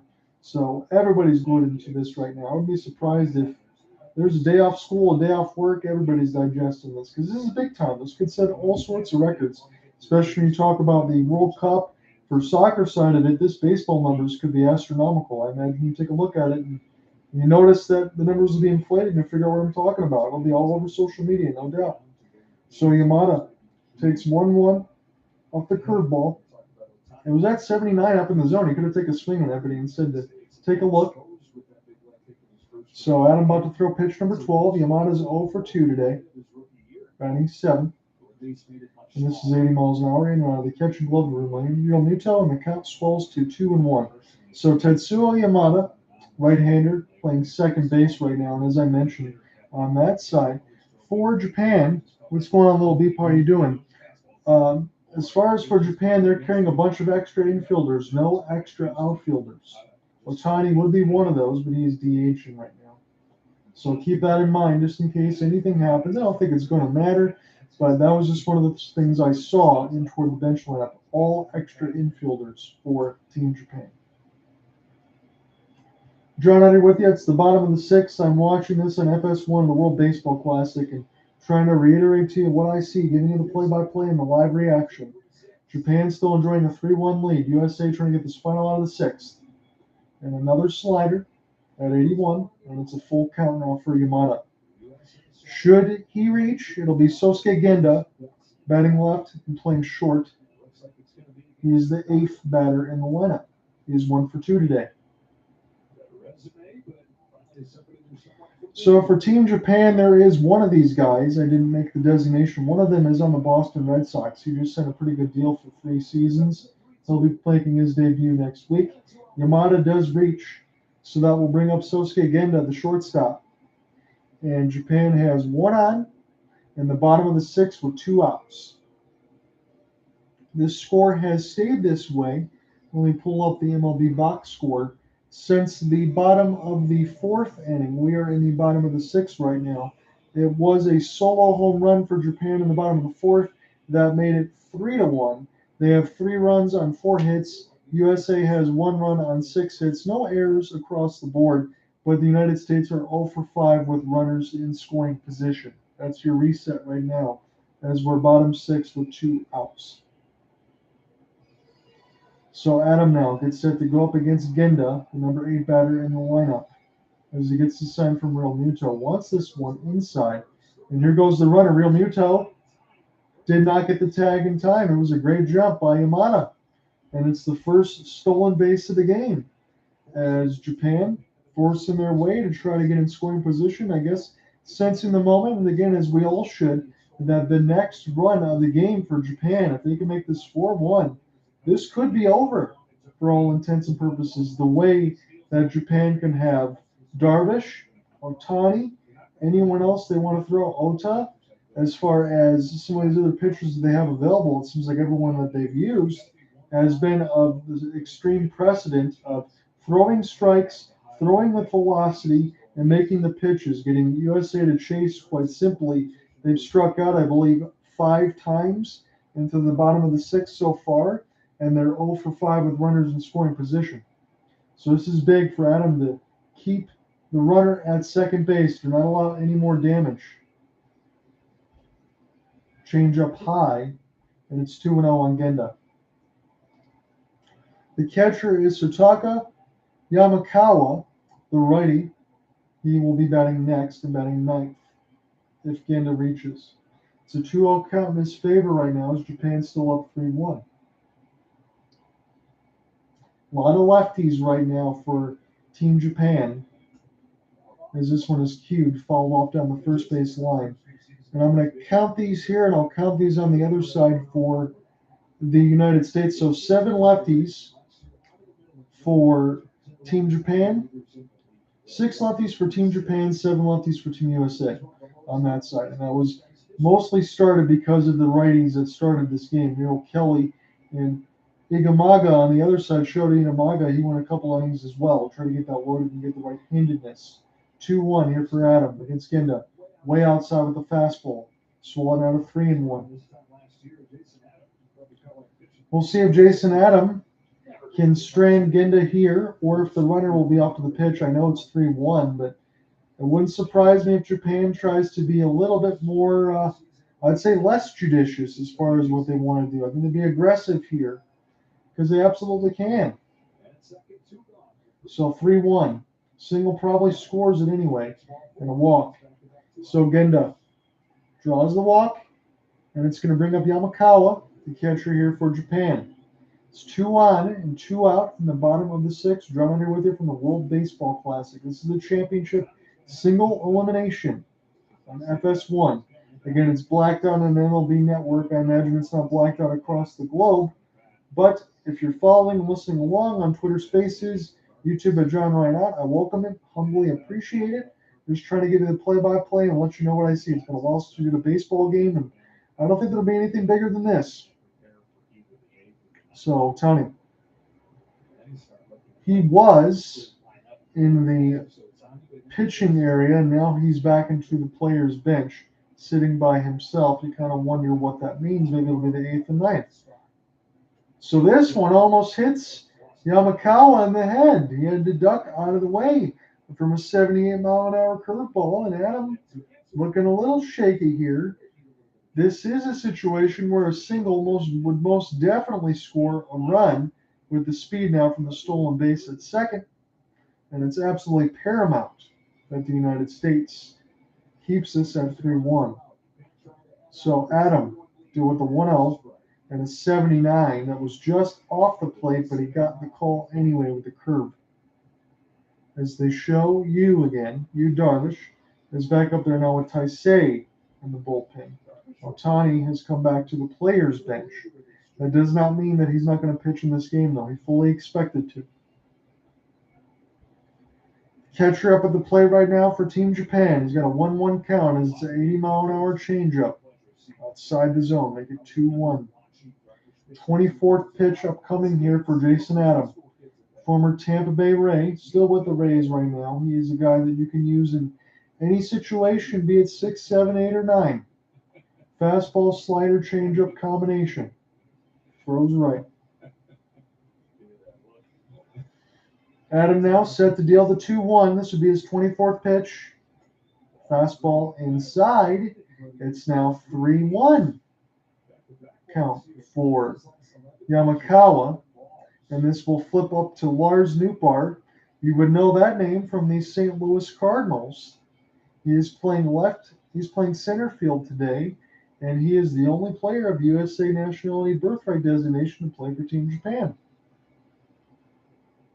So let's take an extra beat out for Yamakawa, and he'll step back into the dish. 3-1 still the count. Mark DeRosa taking a look at the lineup card right now as Adam gets set to throw his 25th pitch. 3-1 on the way. Ball 4 is wild anyway, but it doesn't matter because the bases are loaded nonetheless. Can't go anywhere else. And now DeRosa talking a little bit with the pitching coach, Andy Pettit. You know him as the New York Yankees legend. What will they do with Jason Adam? With the bases loaded, probably the most critical point at this game. It's 3-1. There's not a lot of stirring in the pen, and the bases are loaded, and Lars Nootbaar is on deck. If he gets any sort of hit here, that probably plates 2. So now Team USA is starting to get rolling on the back-end bullpen side. Just seen a couple of them get up now. Don't have the designation as far as the numbers. Looks like Kendall Graveman is definitely one of them. The other one hasn't even started yet, but Kendall Graveman of the White Sox, former Seattle Mariner, he was picked up at the deadline. He is really good, but he's going to need time to get warm. So right now, this is Jason Adams' batter, Lars Nootbaar. He's got to figure out a way to get out of it and make sure he doesn't give up any damage. You can't limit the damage. There can be no damage. It's 3-1 for Japan right now. Single probably plates 2. Ohtani chewing on the batting gloves. Kind of like LeBron James chewing on the fingernails. I think everybody's doing that right now. 2 flyouts, a ground out, and an RBI for Lars. So in the bottom of the 6th, bases loaded for Japan. Adam set to deliver the 0-0 pitch to Nootbaar, and that is a changeup that caught the bottom left part of the strike zone. Make it 0-1. Team Japan fans now are starting to jump and get excited and cheer. They have the Lars Nootbaar jersey of the Cardinals. Waving that out right now, wanting a big hit. That would send the fans into a frenzy. Now the 0-1 is up high. An off-speed pitch just above the mask of JT Realmuto. Make it 1-1. It's Nakamura, Genda, and Yamada at first, second, and third, respectively. The bases are juiced with nowhere to put them. 2 outs here for Jason Adam, the Tampa Bay Rays. Got to get out of this. Adam, beautiful pitch with the curveball and toward the right side of the box, and Nootbaar spits on it. Can the United States get out of this right now with the bases juiced? This seems absolutely critical at this point, as everybody's standing right now at Lone Depot Park in Miami. It's a 1-2 count for Adam. Nootbaar's 0 for 3 today, trying to be the hero. This is swung all the way down the left base line. And this is foul. Apologies, I had a little bit of a phone call there. I imagine I would. I know my cousin doesn't know that I'm covering stuff. He really wants me to play games on the computer. But we're in the middle of the World Baseball Classic. I can't go anywhere. I can't do anything else the rest of the day. I got to write the game story and get the play-by-play done. I appreciate everyone else following along. 1-2 counts. Nootbaar just punched the last one fouled on the first base line. We'll get set to do it again. Fastball way out. And it's a 2-2 count as Realmuto. Wanted that one intentionally wide just to see if Nootbaar would offer. 30 pitches now here for Adam. He's going to be the guy that has to get out of this right now because Kendall Graveman still needs time to warm up from the Chicago White Sox. DeRosa looks on, kind of stone-faced. Bases loaded, 2-2 count. Nootbaar. This is hit toward the right field line. Mookie Betts takes some steps in, makes the catch, and strands the bases loaded. Does Jason Adam. We go to the 7th. USA still down 3-1. It's Anderson, Betts, and Trout's upcoming.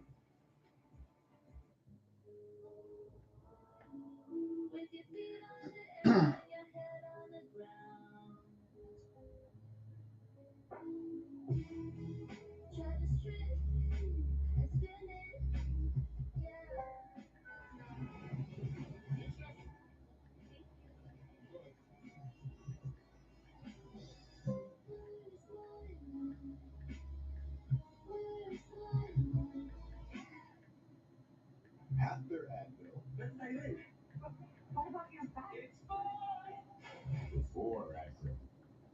Advil Dual Action fights pain 2 ways. Advil targets pain at the source. See Devin fights pain signals. Advil Dual Action. Let's invite Shock. Let's not invite Shock. Whoa! Jerry struggles on conference calls, but he's such a dedicated employee. You're right. Hey, Shock. Oh, huge and strong wings. Justin Smollett, an actor who films the hit TV show Empire for police, he's the victim of a hate crime. I've been truthful and consistent on every single level since day one. Oh, you were the ones that did. Yeah, it was us. Come to TurboTax and don't do your taxes. Speak with one of our experts who will do your taxes for you. So you can do anything else. This is Fubo TV. It's a better way to watch live news, shows, and sports without cable on the only live TV streaming service rated #1 in customer satisfaction by J.D. Power. Try it free at FuboTV.com. The future is here. We've been creating it for more than 100 years, putting the most advanced technology into people's hands, generation after generation, tool after tool, again and again, bringing you the broadest and most reliable network of service dealers. Always. Okay, I'll get that text across and make sure, because I know I had to let people know that I'm going to be covering some stuff. So, Maripol, how are you doing? I appreciate you following along right now. I had to send out a text because I know my phone is being blown up on that side. So I appreciate you following along right now. This is big. And for Team Japan and Team USA, I got to get another cough drop in here momentarily. Got to go save the voice because I got to spend time with the fiance tomorrow. If I get the voice blown out, she'll be mad on my birthday. So This is what you were hoping. We could shut down this great offense with Team USA. Jeff McNeil is going to pinch hit here for Tim Anderson. Right-hander on the mound. no, I wasn't asleep. I had to go ahead and cover a text. Yeah, he thought I passed out. I had my head down a little bit on the camera side of it. So Ota is a new pitcher here. Jeff McNeil, he's going to be the pinch hitter. We'll see where we are on this side of the lineup. I'll have to make that designation. So Jeff McNeil of the New York Mets, he is one of those guys that's lefty. This is for Tim Anderson, so he's going to be playing second base. So we got that clarification now. He's one of those guys that can hit 300. He's kind of struggled during the WBC. But you want to be able to make some contact, get something going, and not strike out. So that's why we put McNeil in there. Although Tim Anderson is one of those guys that can very much do so. So, but he's not going to be available for the rest of this game. So 2-0. The count here for Jeff McNeil, and then we'll get set to flip back the roster in the part of the batting order because the United States have just 9 outs to work with here. Mookie Betts would be next. 3-out count here for McNeil.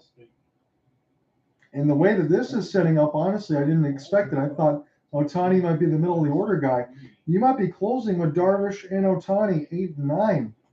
As McNeil draws the walk, it's a 4-pitch walk. They had no thoughts of even trying to pitch to him.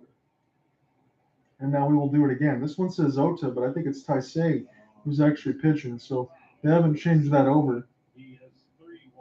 So Maripol says, I've been watching the WBC. Altuve was on the IL due to thumb issues. Yeah, he got smoked by Daniel Bard on the United States against Venezuela, and he's going to be on the IL. He just was not able to get any outs. He threw a wild pitch. It hit him up in the thumbs, and he's going to be out for a little while. And that's the unfortunate situation of it. And also Edwin Diaz, the closer, during the celebration for, I believe it was Puerto Rico, he was kind of jumping around and ended up getting a leg snap. And he's going to be out for the rest of the year. So Edwin Diaz gets hurt. Jose Altuve gets hurt. Big-time players in MLB not going to be available at the start of the year. So Mookie Betts now the dish. It's 0 for 1 after McNeil drew the 4-pitch walk, and Betts offers at a splitter at 86 down below the zone, make it 0-2. Mike Trout is going to be next. Everybody was talking about the possibility of Mike Trout and Shohei Ohtani being up against each other. Right now, this is Kusai who's pitching for Team Japan. Fastball way out of the zone. I heard about that. Sorry for them. Am I ready for opening day? Yeah, I'm ready for opening day, but I'm not ready for the Tigers. I don't want to watch them. I know that's my hometown team. They're absolutely garbage juice. But as far as opening day, I think this is a great precursor, Maripol, as far as the World Baseball Classic. This is going to be the biggest sporting event of all time, really. There's Betts. Line drive down the left field line, and the United States in business have runners at first and second.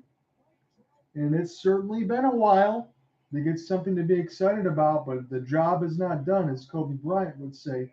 You got to be able to figure this out here and continue to placate runners and put pressure on Japan. That was just away from a diving Kenda at shortstop. Good effort nonetheless. Again, you got to feel good about the Cardinals on that end, Maripol. I know you mentioned that a few times. You got Goldschmidt and Arenado will be set to be up next after Mike Trout. So Mike Trout's never been in the postseason in MLB, and neither has Shohei Ohtani. This will be the biggest at-bat of his life, but no pressure, right, for the super pencil man, as we talk about. Always like to eat those in the frozen section. But Mike Trout, how about it? Can you get up a 3-run bomb? Can you get something? And this one is in tight. They want to make sure that it didn't hit Mike Trout. I didn't think it did. Did he offer at it? So inside, this hit the knob of his. Wow. You can't get any luckier than that if you're the Japanese pitcher on the other end. It just hit the knob bottom of his bat. That's strike 1 against Mike Trout. Very unfortunate. So Trout has McNeil and Betts, second and first respectively. 0-1 count. Puts right field. This is lofted, and this is a running catch by Team Japan. They retire Trout, and now we'll bring up the St. Louis Cardinals back-to-back in Goldschmidt and Arenado. It was Masaka Yoshida with the running catch on the right field side. He was just coming in shallow feet. He was able to grab it at the last moment and make a little bit of a stretch, as Team USA still has a couple runners on right now. It's the top of the 7th, but they have 8 outs in which left to score 2 runs. This has been a game that's been very good all the way across the board, although the United States have left a lot of runners on. If this ends up being the case, they'll be 0 for 7 with runners in scoring position with 7 left on base. So Goldschmidt offers at a splitter. That was a nasty one at 88 bottom of the zone. 2 strikeouts and a fly for Goldie, 0 for 3. Maripol says, but they got some good players. Javier Baez, planning to put Gregory Soto, but it's uncertain. Yeah, they did on that side, and that is pretty good. And that's for Baez for the Tigers on that side. And Gregory Soto, that's he got traded to the Phillies. So that's all that's left right now. There's not much going on for my team. So I'm looking forward to watching everybody else, but I'll enjoy the World Baseball Classic while I can, my friend. That's the important reason of why we're doing this game. 0-2, Goldschmidt. Offered at a couple of balls down below the zone. Ota. He's going to get a double play out of this, and that is the last thing the United States wanted. 6 outs left in which to score at least 2 runs as Japan has an opportunity to add on. It's Kendall, Ohtani, and Yoshida due up next in the bottom of the 7th. Come right back.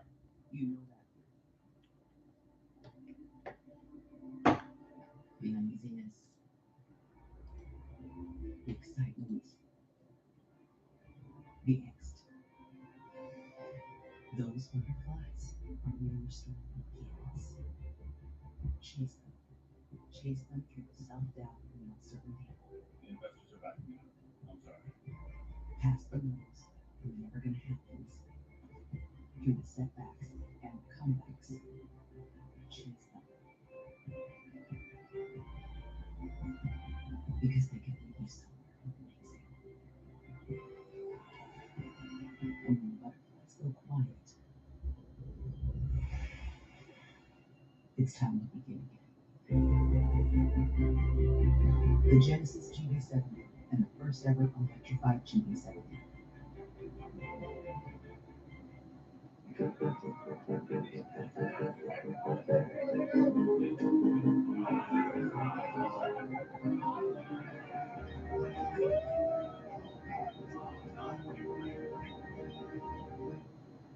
This is Corona Premier. Just 90 calories and 2.6 grams of carbs. It's a light beer. Wait, this is a light beer. We should really tell people about it. Right, that's why I'm here. Sorry. Corona Premier, unexpectedly, light beer. When you have auto glass damage, trust Safelite. We'll replace your windshield and recalibrate your advanced safety system so automatic emergency braking and lane departure warning work properly. So we're getting close to danger time. If you're a Team USA fan, it is the bottom of the 7th upcoming here, and it's still the same score line it's been since the bottom of the 4th. 3-1. Team Japan has the lead. They have 3 runs on 4 hits, a pair of solo shots, and a double down the line, which placated 1. And the only thing you got right now for Team USA out of their 7 hits, no errors across the board for either team. The only run you have for Team USA is a solo shot for Trea Turner, which opened the scoring at the top of the 2nd, but that's it and that's all. The United States would have 6 more outs and wish to score at least 2 more runs to extend this game. That's if they can hold Team Japan. So David Bednar, he's been really good. He is a piece of the Pittsburgh Pirates. I believe David Bednar. I know he has a brother in there on the side, so I hope that I got that correct on that side. He does have a devastating fastball, a changeup as well that he likes to throw. 96 inside, and now it's 1-0 the count as we are just getting underway of the 7th inning, and I'm going to pull this up on that side of the box. It is Kendall, the number 2 batter. Shohei Ohtani will be due up next. 1-0 here for Kendall when he follows 96 straight back. So I appreciate you guys following along on the YouTube side and the Twitter Spaces side. It's been pretty good across that. So Maripol says Venezuela was amazing at the start of the WBC, but they died down in later stages. Yeah, they were. It was a lot of fun to watch all that stuff in Venezuela. That game was pretty close. And then Cuba was the opponent after the U.S., but it was absolutely crazy. It was like 14-2 on that end. But this game is more along the lines of probably what we all expected. In my opener, Maripol, I did say this. I felt like Japan was going to win this game. It would be a game that would be a lot closer because Japan can do just about as good as everything else the United States can do, but they also have the pitching and the defense on that side. So we knew the United States could score a lot of runs. They'd probably have to slug their way to a victory. And now they're getting to the back part of the 6 outs where it could be Darvish and Ohtani. They still haven't used either one of them. So Bednar. 1-2 is the count against Kendall. He is a lefty playing right field. He is the second in the batting order right now. He likes to take a long duck down before he goes back up the swing. And this one in off the hands toward the third base side. Arenado's got it. That's one up, one down. See, I'm broadcasting this in the central time zone and you're in the east, so you're working ahead. Time is so weird these days. Yes, it is, Maripool. And if you're on the other side, if you're in Japan watching this, it's Wednesday morning. So it's definitely weird. They're a day ahead of us, like 12 hours ahead of us on that side. Shohei Ohtani, 0 for 2 with a walk.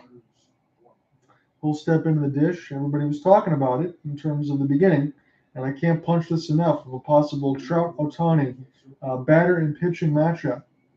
Ohtani said that he wanted to pitch in this game. I thought he would already be used by the 5th or 6th and the bottom of the 7th. So maybe one more bat here for him, and then Ohtani can maybe close it out for Team Japan. That would be incredible as far as what the fans would want to see. Even if you're a Major League Baseball fan, you know how good Ohtani is. He's the second coming of Babe Ruth. They've been very careful with Shohei here for all intents and purposes. A lot of these, when they're out of the strike zone, they're very out of the strike zone. Not even close, nothing get a chance to offer at. Because you know Ohtani can put this one right in between the cheap seats at any point. So 2-0 count leverage for Shohei. And Bednar gets set to deliver a 96 down the third base line, and we'll do it again. He said, I thought Shohei would hit a home run or two, but it hasn't been getting anywhere at this point. To be fair, Maripol, and you're correct, because I agree with you. I thought you'd already see one now. He hasn't gotten much to hit. And I think if the United States has gotten one thing right, they've made sure that Shohei is not going to be the one to do damage against them. And you can imagine that's by design. Still got count leverage though at 2-1 as he's dangerous. Fastball up in the zone at 96. Follows it back, and we'll do it again at 2-2. Shohei Ohtani of the LA Angels and Mike Trout, the same thing. You can wonder how long they're going to be there. Shohei Ohtani would be the most coveted free agent of all time, considering he is just as good pitching as he is hitting. And the only reason why he didn't get an MVP in the AL this year is because Aaron Judge broke the home run record. That's it, and that's all. Never seen a player like him.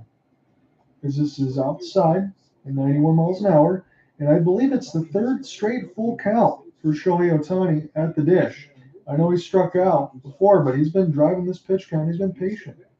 As you get more Japanese fans, they have a Shohei Ohtani face print shirt, which was really cool. They have a Japanese flag. Full count pitch for Ohtani. This is on the ground. Diving, stop, throw across by McNeil, safe. Shohei Ohtani's got too much speed, and he was able to beat that one out. It was Trea Turner trying to get a piece of it. I thought it might have been McNeil. And they said, let's go ahead and put the headset on one more time. So that was Trea as he went ahead and made the pitch, and then they slid him over to second base is what it was. Goldschmidt, I think that's might be in the glove. Let me see what this angle is going to bring here. So Ohtani trying to get his foot down.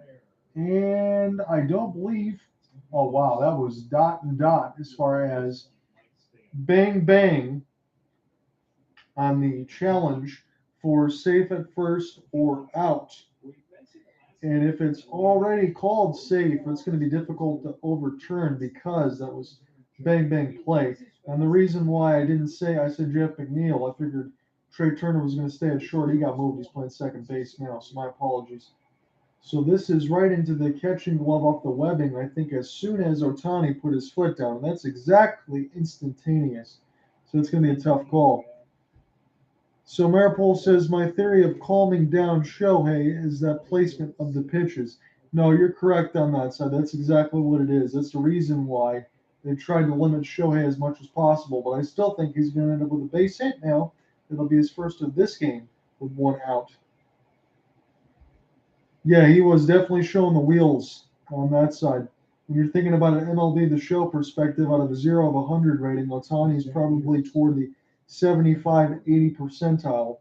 And he can also pitch, and he can also hit, and hit for power, and for average, and make plays in the outfield. Dude can do everything. He's outrageous. Best player in the world. Make no mistake about it. And anyone else that tells you otherwise are lying. Because if he really wanted to be the best at one thing, he could. So the call is safe. Everything else that's going on as far as the microphones for the crew chiefs are not working.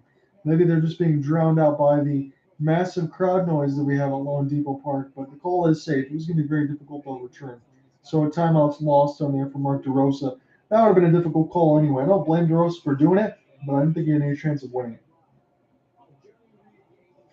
So now this will be Misaka Yoshida. He's going to be batting cleanup. He's the fourth batter right now, 0 for 2 with a walk.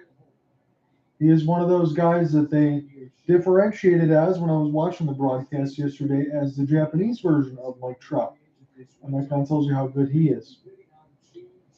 We'll look back over at Ohtani, and he's safe back at first as they get the throw over. Again, it's the regular baseball rules here, so no limited throw overs, no bigger bases, no band shifts. It's just regular rules here in my innings. Because this is up in the zone. They were trying to see if Ohtani would go, but now it's 1-0 count leverage, here for Yoshida, the cleanup hitter. Still a 3-1 lead for Team Japan, and it's been that way. Again, I'll pull this up on the box score. It's been that way since the bottom of the fourth inning, since the solo home run shot was hit. The scoreline stayed the same. He went for a massive swing, did Yoshida, and he was not even close on a fastball. He almost swung himself into next week up the turnstile. 1-1. Bednar still looking to deliver that fastball. This one's high up in the zone again, and he gets Yoshida to do the same thing, but he made contact on it. NHL update, Red Wings and Blues just tied at 2. Thank you for that one there, Marple. That's my local assignment there for the Red Wings, but obviously that can't take precedent anymore. Not when you have games like this. We'll get the write-up at the end, but thank you for that. Give me some good news if the United States don't win this game. So get my local hockey team to win. Hopefully. 1-2 is the score line. 1-2 is the pitch count, I should say. 3-1 is the score line. I don't want to step all over myself. Still 1-2 as Yoshida follows it back. Japan still up 3-1. And the United States, if they can hold the score line, have 6 more outs to get 2 runs. But they might be facing the prospect of Yu Darvish of the Padres and Ohtani of the Angels closing the game out. That is the thought process, at least. Bednar. Fastball. Ooh, he didn't get the call. That was right in the bottom of the strike zone, right at the belt. And that was a splitter. Caught all the plate. And it's instead 2-2 instead of a punch for Yoshida. So Ohtani now, still at first. Japan up by 2 with 1 out, 2-2 count. Yoshida right on the ground. This is going to be an easy double play here for the United States. They get out of it. They got 6 more outs. They got to get at least 2 runs here. Time's running out. They're down 3-1. Let's see what happens when we come right back. The new Chasing Business Repair Card is made for people like Sam who make Everyday products designed smarter. Like a smart coffee grinder that orders fresh beans for you. oh, genius. For more breakthroughs like that, I need a breakthrough card. like ours, with 2.5% cash back on purchases of $5,000. Plus unlimited 2%. I hope you're doing well, my friend. I know it's been a long time since I talked to you, Mirapol, on the YouTube side, so I appreciate you checking in. I appreciate you with the early birthday message as well. I know I'll be busy tomorrow. I want to make sure with the cough drops and everything else, I don't scream all over myself because I think my fiance would be really mad. She'd be mad at me if I don't have my everything else ready to go for tomorrow. I got to make sure that I get all cleaned up after this game and get some food and all that too, because got a lot to do after this is done, but I couldn't miss this game. I know we're about 10 minutes past in our broadcast side of it. We'd be just hitting the 3-hour mark, but I joined probably about 10 minutes too early just to get some of the ceremony and everything else in. Maripol says something that I agree with wholeheartedly. I'm actually surprised that these umps are good. You're not going to have Angel Hernandez in the World Baseball Classic. If we did, I think there would be an all-out mutiny. You have the very best players in the world with probably the very best crew chiefs and umpires. So that is what we're seeing right now. With up to 360 mile range. When it comes to EVs, we're thinking of every mile.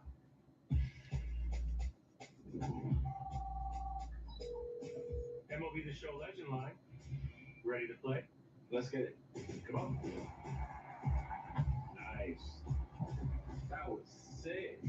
Man, and you like that? Check out the new Storylines mode where you can play as one of the Negro League baseball legends. Your voice sounds familiar. Do I know you? Just call me the captain. Rated for everyone. Sunday on Fox. I know MLB, the show, they can showcase their game at least like next week by the time it comes out, unless you get the early release.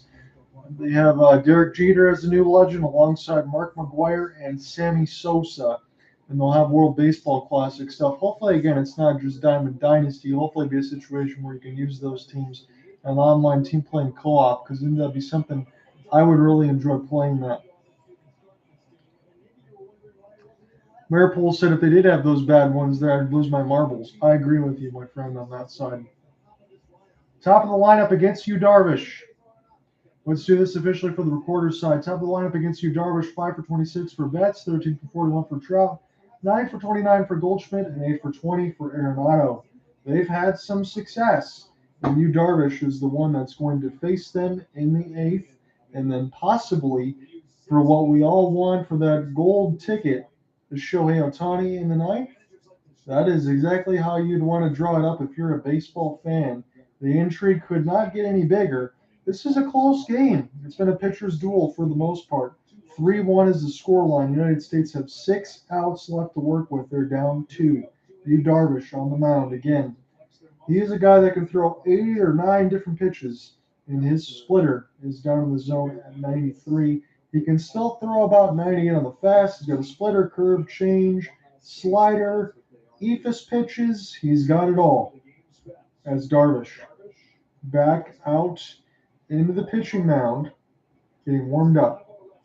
Arenado, left center field, and this will easily be caught. And the United States down to 5 outs. 3-1 still the scoreline as Arenado puts up a can of corn.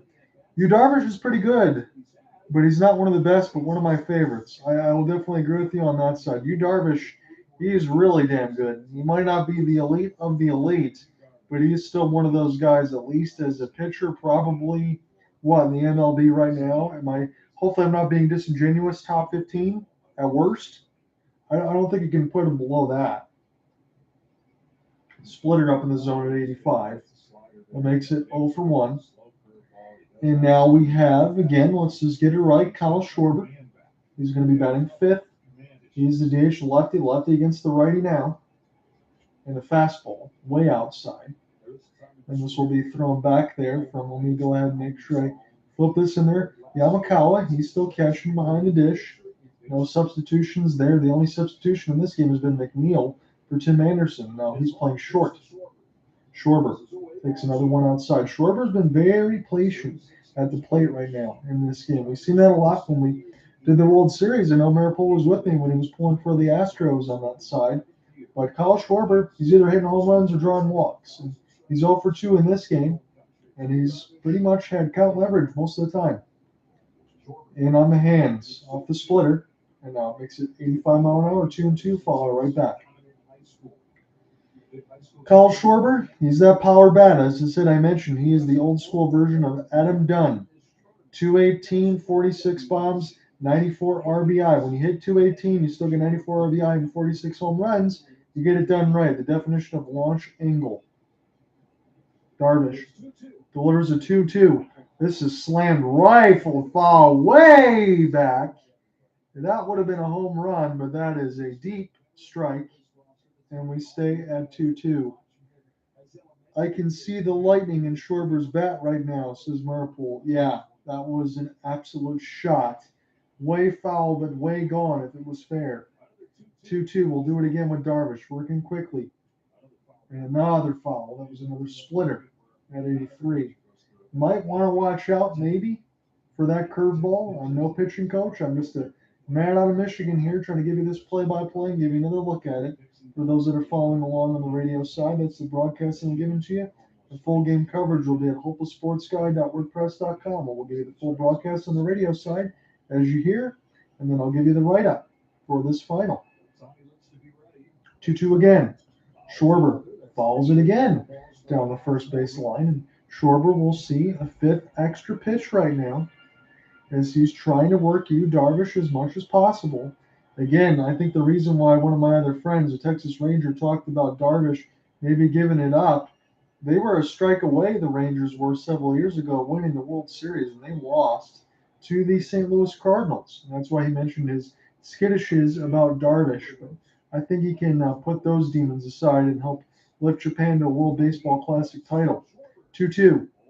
And another one. Wow, that would have been gone again down the right field line, but it's foul. Schwarber not missing these by much. And we'll do it again at 2-2. That power in his bat right now, just a little bit out front of the fastball. He's trying to smoke that down the right field line. 8-pitch at bat right now for Kyle Schwarber. About to see pitch number 9. Darvish set to do the 2-2 again. Out in front of the curveball.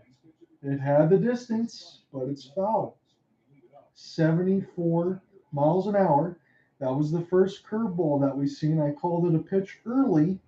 Just try to disrupt that timing from 94 to 74 in between the fastball and the curve. The one thing for all these players on US, for a lot of Major League Baseball players, they're all, in fact, they've seen Darvish. So that kind of helps a little bit. Doesn't mean you can't hit him, though, because he's very, very good. 2-2 again. Pitch number 10. Schwarber launches right field, gone! Kyle Schwarber makes it 3-2. It was only a matter of time. Kyle Schwarber detonates. It's a solo shot, but the United States get within 1, and they still have 5 more outs to work with. Kyle Schwarber of the Philadelphia Phillies. Man, that felt reminiscent of Game 1 of the World Series, a similar type call for Schwarber. But he brings the excitement. Maripol did say it. I see the lightning in Schwarber's bat. You called it, my friend. It's a 3-2 game now. Kyle Schwarber, as Darvish now has to deal with the man that's had the most thunder in his bat in the WBC. Trea Turner, that one's a little low, but is not beneficiary of the strike call. He gets a strike against him. It was a ball as people started to stand on the top part of the deck for the United States. 5 outs. They need another run, and spiked into the dirt by Darvish. Make it 1-1. That was absolute destruction from Schwarber, and his luck was a no-doubter. He knew it as soon as he made contact. He just had that stone-cold stare a little bit. That was big for the U.S. Still need another one. Does Turner have another? This one's fouled back at 95. That caught a fat part of the plate, and we'll do it again. Schwarber's pitch is right center field in the second deck. Absolutely moonshotted as D-Row was getting everybody fired up there, and the United States fans that are there. Captain America masks and all with the stars and stripes. They need Trea Turner to get something going. Turner, 1-2. Loops it. Is it going to fall? It goes into center field. Will this just be a single? Yes, it will. Trea Turner is at first base. Back-to-back hits for the United States. Schwarber got the machine rolling with the solo shot. And Ohtani, you imagine at this point, if indeed he is going to be the closer. Darvish out there now. But let's pinpoint it. Let's just see what you think. If you got 5 outs left, and let's say the scoreline holds, Ohtani is going to be one that has to be the one to close it, correct? Is that what you guys think? I think that's what I'm going with right now. But it's 3-2 now. Japan's lead is cut down to 1, courtesy of a Schwarber bomb. Ohtani still trying to get warm up here as they're taking a look at the Japanese manager, Hideki Kuriyama, as he's having more of a concerned look on his face. And this will bring up JT Realmuto, his teammate from Philadelphia Phillies. You have Schwarber, Turner, and Realmuto, 5, 6, 7, all Phillies. And now it's going to be an opportunity from the previous batter for Trea Turner to join with a team that just made the World Series last year. Cedric Mullins still on deck. He's 0 for 3, but it's Realmuto first. Doesn't want to hit into a double play here. Darvish needs a ground ball, pops it up into the shortstop side. Genda has a clear look at it, makes the catch. So at least it wasn't a double play. And the United States have drawn within one, and they have Cedric Mullins due up next. So Cedric Mullins against Yu Darvish. Am I going to low-key call a home run here? I'm going to say it. I think Cedric Mullins hits this one out. He's due in this tournament right now. It's a lefty-righty matchup with chance with Darvish in the AL East. I know on the other side of the AL West, you do get a chance to meet these guys. He's a clutch hitter. He's known as one, and I think he's due. We'll see if he can make something happen. And Mullins will slice one to center field, but this one's going to be caught. He hit it hard. But it ends the inning. Schwarber hits a bomb, and he makes it 3-2. In Japan, they can try to add on. And if they can't, then it stays at 3-2. It's probably going to be Ohtani closing this thing. Man, could the drama get any tighter? Who knows? We'll see.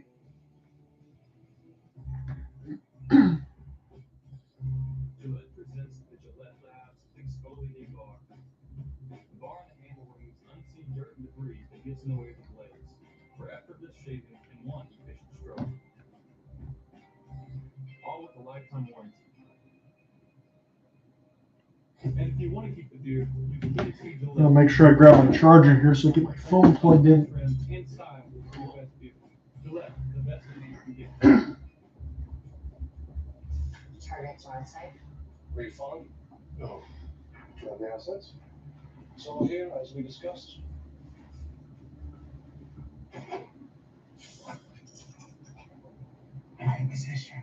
Should we get some lunch? That was good. Famished. If you're an undercover agent, you need to be undercover. And if you want to save by bundling home and car insurance, you need Geico. Well, get out there. See how much you could save by bundling with Geico. Behold, the McCrispy. Only known as I had to make sure for the phone side to plug stuff in. Yeah, I had to go grab my phone charger for what you're doing on the YouTube side.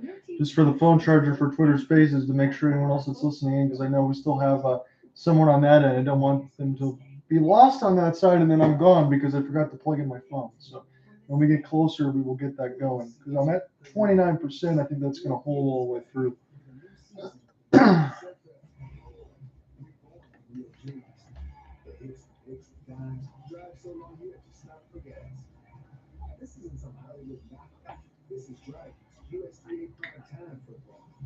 Thunder and Clippers.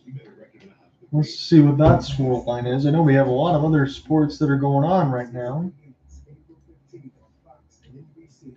And we also have the NCAA tournament that'll be renewing back on Thursday and Friday. And then we have the Elite Eight this weekend.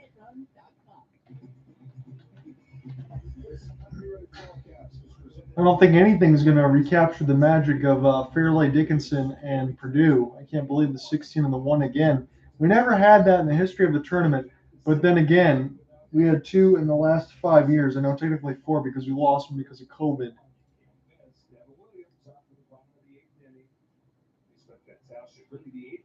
That's going to be getting underway. There's not a lot of NBA games as well. But I'll have a few type-ups that I'll have to do at the end of my local side. So Murakami is going to go up against Devin Williams. Again, Devin Williams is the product of the Milwaukee Brewers. He's got about 4 or 5 pitchers, and he can be classified as a long reliever as well.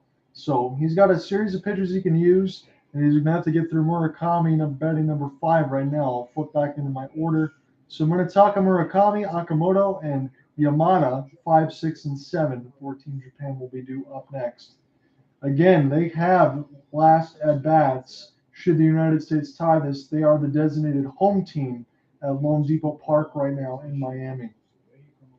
So the United States have 3 outs to work with in which to at least get 1 more run. Swing and a miss, Murakami. Not anywhere close to any of those. And this will now bring up Kazuma Yakamoto, the number 6 batter, playing first base, batting right for Japan. So big time opportunity. I know I said this over the last couple innings, and I apologize for repeating myself, but the United States has to hold this score line. I think that they can get at least one. Don't forget they have Pete Alonzo as a power bat available. Not having a great tournament, but massive, massive power for Pete Alonzo. Pete Alonzo, if they choose to go that route. They still got to get Okamoto out, though. He's been a thorn in the side, a single and a solo home run. 2 runs scored today. He's been excellent. Batting number 6 here for Team Japan squad. And Hideki Kuriyama. So 1-0 count. Williams, splitter at 84. That's a little bit low in the zone as Ohtani continues to move around. We anticipate that he is now going to close the 9th. I know I've been saying that's about the 5th inning. You think it was going to be middle relief, but I think they're going to go for Team Japan to win the world title in Ohtani's hands, and that is the biggest intrigue of all time. Couldn't ask for more.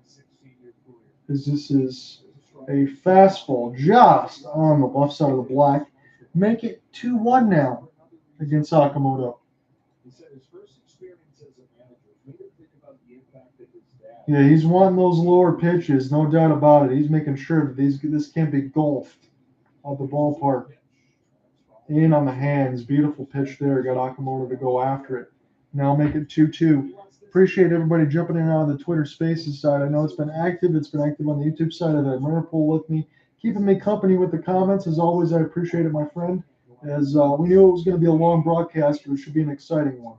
Probably about 3 hours and 10 minutes actual time. We started a little 10 minutes early, as it's bottom of the 8th, 2-2 count. Japan up 3-2 of the dish, 1 out. So Okamoto will spit on it, and now it's 3-2. Again, very critical for the United States to keep this score line where it is. But again, that's easier said than done. Japan has not scored a ton of runs in this game, but we've known them to do so throughout the tournament. USA has been scoring all runs all over the place, but they never played a team like Japan. So it's a little bit of give and take. Full count pitch. Just got a piece of it. I thought so was Okamoto, but they're going to say that he swung and missed. I thought he might have hit it with the bottom of the bat. So here's your scoring reset. Okamoto with a solo shot in the 4th. It was Japan scoring 2 runs in the 2nd. Murakami with a solo shot. Okamoto with a solo shot. And the offense for Team USA is both solo shots. Trey Turner in the 2nd, Schwarber in the 8th. As it's now 3-2. And it's early morning in Japan. They're waiting for the title right now. They're 3 outs away from doing so. They want to add a little bit more here if they can with 2 outs in the 8th.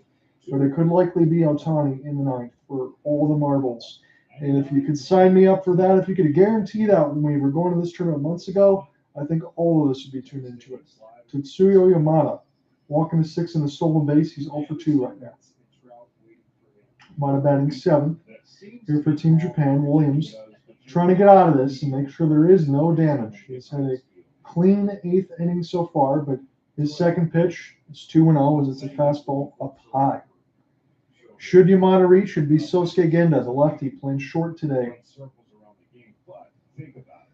And I know some people say this too as far as the MLB rules, that they want the game to go a little bit shorter, but when you got teams like this, you take as long as you need. This is just intrigue with every pitch.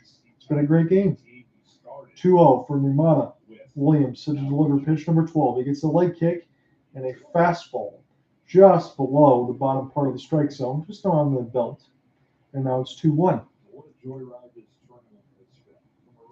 It's been a lot of fun with this tournament. I know we don't get this. Was it every 3 years or so that this tournament is?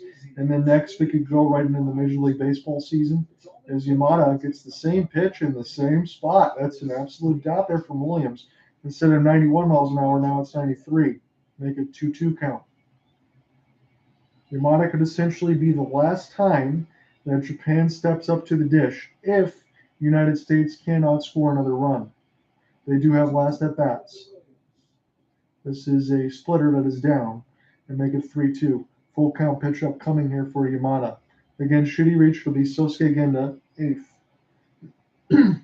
Mike Trout gets set to look on. Ohtani continues to warm. For all intents and purposes, he's going to be the man that closes it. Full count pitch on the way. Yamada, leg kick, swing, drives this down the first baseline, foul. And we'll try this one more time. So John out here with you on the play-by-play. I will have the complete game story and coverage at hopelesssportsguy.wordpress.com. Again, thank you for everyone that's followed along. We still have another at least top of half of the inning in the ninth to get to. But I'm just letting you know that's where it's going to be. And everything that you hear from me right now, all the talking and the game coverage will be just that. Everything else after commercial break is not included. 3-2 pitch, full count one more time against Yamada and Williams. Milwaukee Brewer trying to get the out here. And the fastball high, that'll extend it at least to one more batter. It'll bring up Sosuke Genda. So it'll be the righty against the lefty. And again, I can say that a lot because the United States are full of righties all across their bullpen. Not a single lefty. Ryan Presley would be their closer if they get a chance to need to do so. As far as the lefty is concerned, you only have one of them in the starter part of it. So Genda will have the pitch-handedness advantage. 1-2, 1 for 2 today, single and a walk. Batting 8th. And Yamakawa, the catcher, will be batting 9th, should he reach. Devin Williams trying to get away from a 2-out walk. It's a 3-2 lead for Japan. They've had 3 runs since the bottom of the 4th inning. It's a fastball, splits the plate at 94, and it's an 0-1 count against Genda. John out here with you, watching this on Fox Sports 1. It's the World Baseball Classic Championship, a single elimination. Whoever wins this one wins the title. We're at Lone Depot Park in Miami. Runner goes, Realmuto with the cannon, and a quick throw, and they're going to say that the tag was not put down in time by McNeil because that run and that throw was a good throw by Realmuto, but Genda had a great jump as well. It looked like that was going to be right on the money, so it got spiked in the dirt. Realmuto throws it over, and Turner did not get the tag down in time. Genda got his foot in just before he got the tag, but that was a great dot behind the dish for JT Realmuto.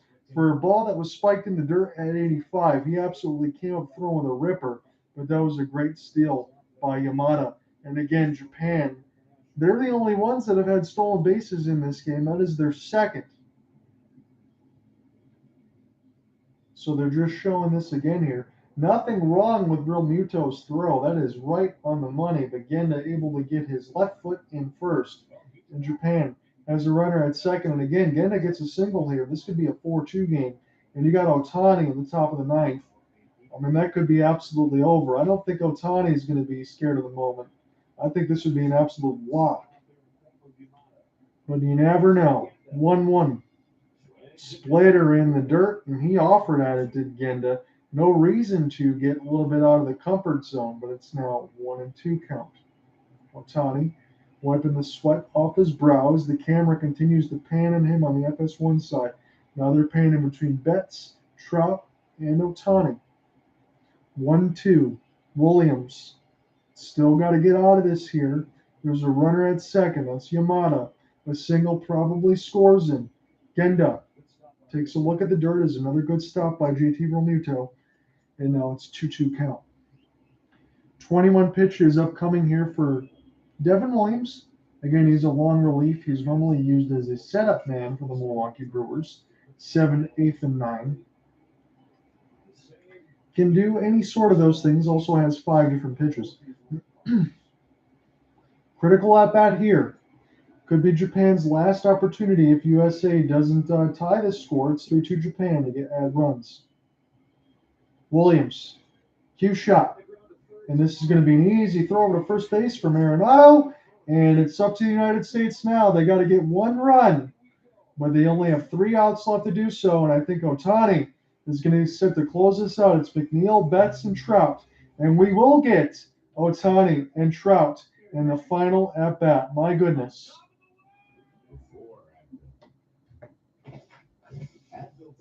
And my other buddy just says, here we go on that side. This is going to be all for the marbles. That is very, very fun. Thank you guys so much for following along in this World Baseball Classic in between Twitter Spaces and YouTube. I really enjoyed it. The subway sequence, the greatest thing of all time. Everybody hates the taking off and putting on your shoes nightmare at the airport. But now, there's an easier way. Your hands-free Skechers slip-ins. With these Skechers slip-ins, you just step in and go without bending down or looking for a place to sit. Try new machine-washable, hands-free Skechers slip-ins.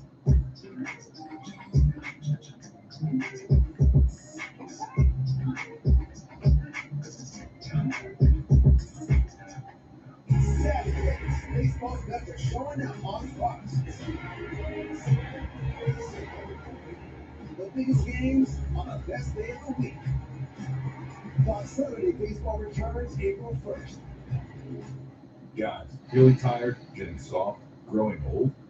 Wake up and grab an Ageless Male Max with a non-prescription ingredient to help boost your total testosterone. Be the man you want to be. Welcome to the Aura Sleep Lab. You need a bit more deep sleep. Getting enough high-quality sleep increases immunity. Why? Because sleep helps fend off sickness. A good night's sleep boosts your number of infection-fighting antibodies and cells. And with your Aura Ring, you can learn how to sleep deep and keep your immunity up. It's like having a sleep lab on your finger. Go to sleep with auraring.com. Come to TurboTax and don't do your taxes. Meet with one of our experts who will do your taxes for you. So you can do anything else.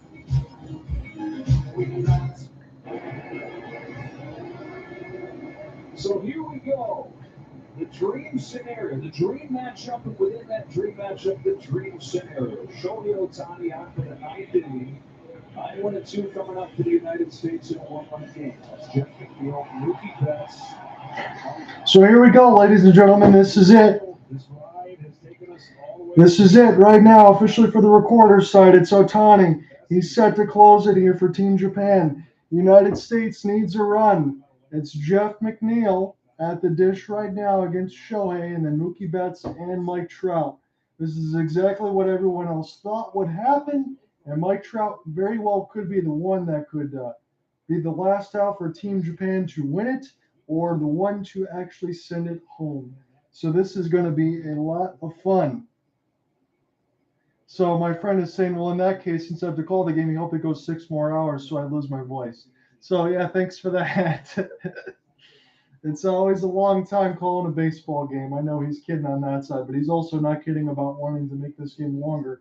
He's loving the theater. I hope all of you are as well. It's Shohei Ohtani to win the game right now for Team Japan. You couldn't write this any better. It's a 3-2 game. It'll be McNeil, Mookie Betts, and Mike Trout for Team USA.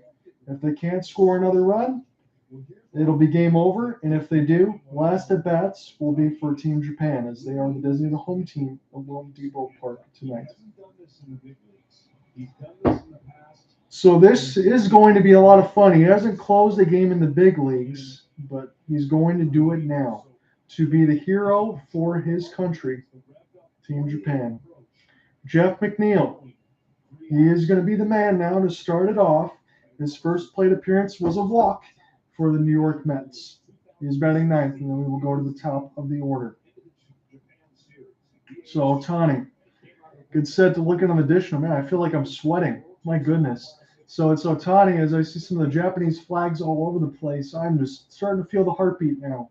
It's Ohtani with McNeil and slammed on the first base line. It looks like McNeil was all over that off-speed slider, and he just whistled it foul down the right field line, and we'll do it again. This honestly does, at this point, I can say this for real. This feels like a World Series. I have the same butterflies in my stomach as I did at that time, and it's really, really cool. I mean, this is for all the marbles and Ohtani closing, and you're going to see Ohtani against Mike Trout. Absolutely crazy. 3-2 game. It's an 0-1 pitch, spiked in the dirt. 101 miles an hour from Ohtani with the fastball. 1-1 against Jeff McNeil. Again, I appreciate all of you guys on the Twitter Spaces and the YouTube side as we're following along the World Baseball Classic. United States down to their final 3 outs. We're on the top of the ninth. It's a 3-2 lead for Japan. They win the title. This is the championship. It's one and done. Ohtani's on the mound to close it. 1-1. Fastball at 100, and he does not offer. That was just above. That was not a bad pitch by Ohtani. Straight fire at triple digits, and that was not anything that you can hit, especially when he goes from 101 to 75, mixing there in between. Absolutely nasty what this guy can do. The best two-way player in the world, the best baseball player in the world. and Shohei Ohtani on to close it. And a splitter outside, and Jeff McNeil leverages a 0-1 to a 3-1 count. Mookie Betts is on deck. Jeff McNeil trying to do whatever he can to extend for the United States. They only need one. Mookie Betts 2 for 4 today in this game. Jeff McNeil now to wait on the 3-1 from Ohtani and fouled at 99 and on the hands. And it'll be a full count pitch upcoming. Wow, this is crazy. Honestly, when you think about everything as far as dreams are made of in this tournament, I'm not trying to be cliche here, but you wanted to see Japan and the United States, did you not? And you wanted the game to be close. And also you thought maybe Ohtani would be closing it out. And this is exactly what we're getting. It's unreal. 3-2, full count here for Jeff McNeil against Shohei.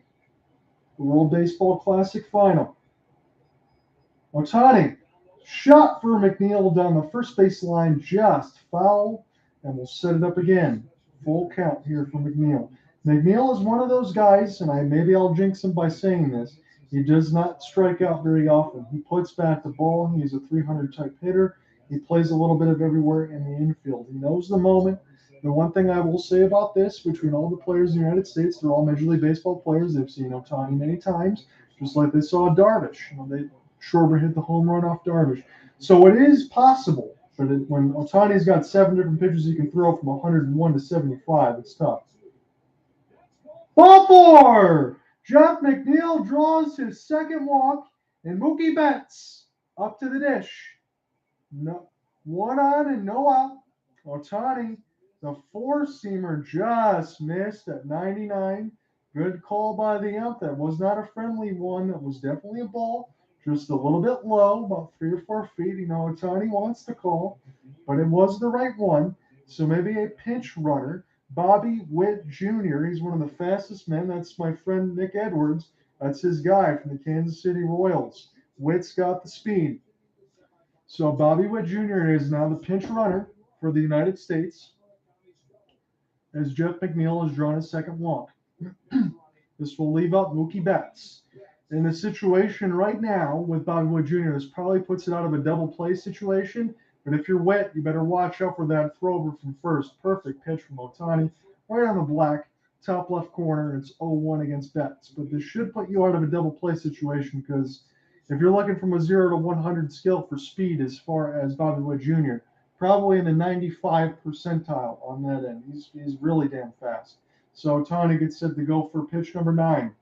1 on and 1 out. And there it's tailor-made. Betts, he hits into a double play. Oh, my goodness. I thought that would be a situation where they could get out of it.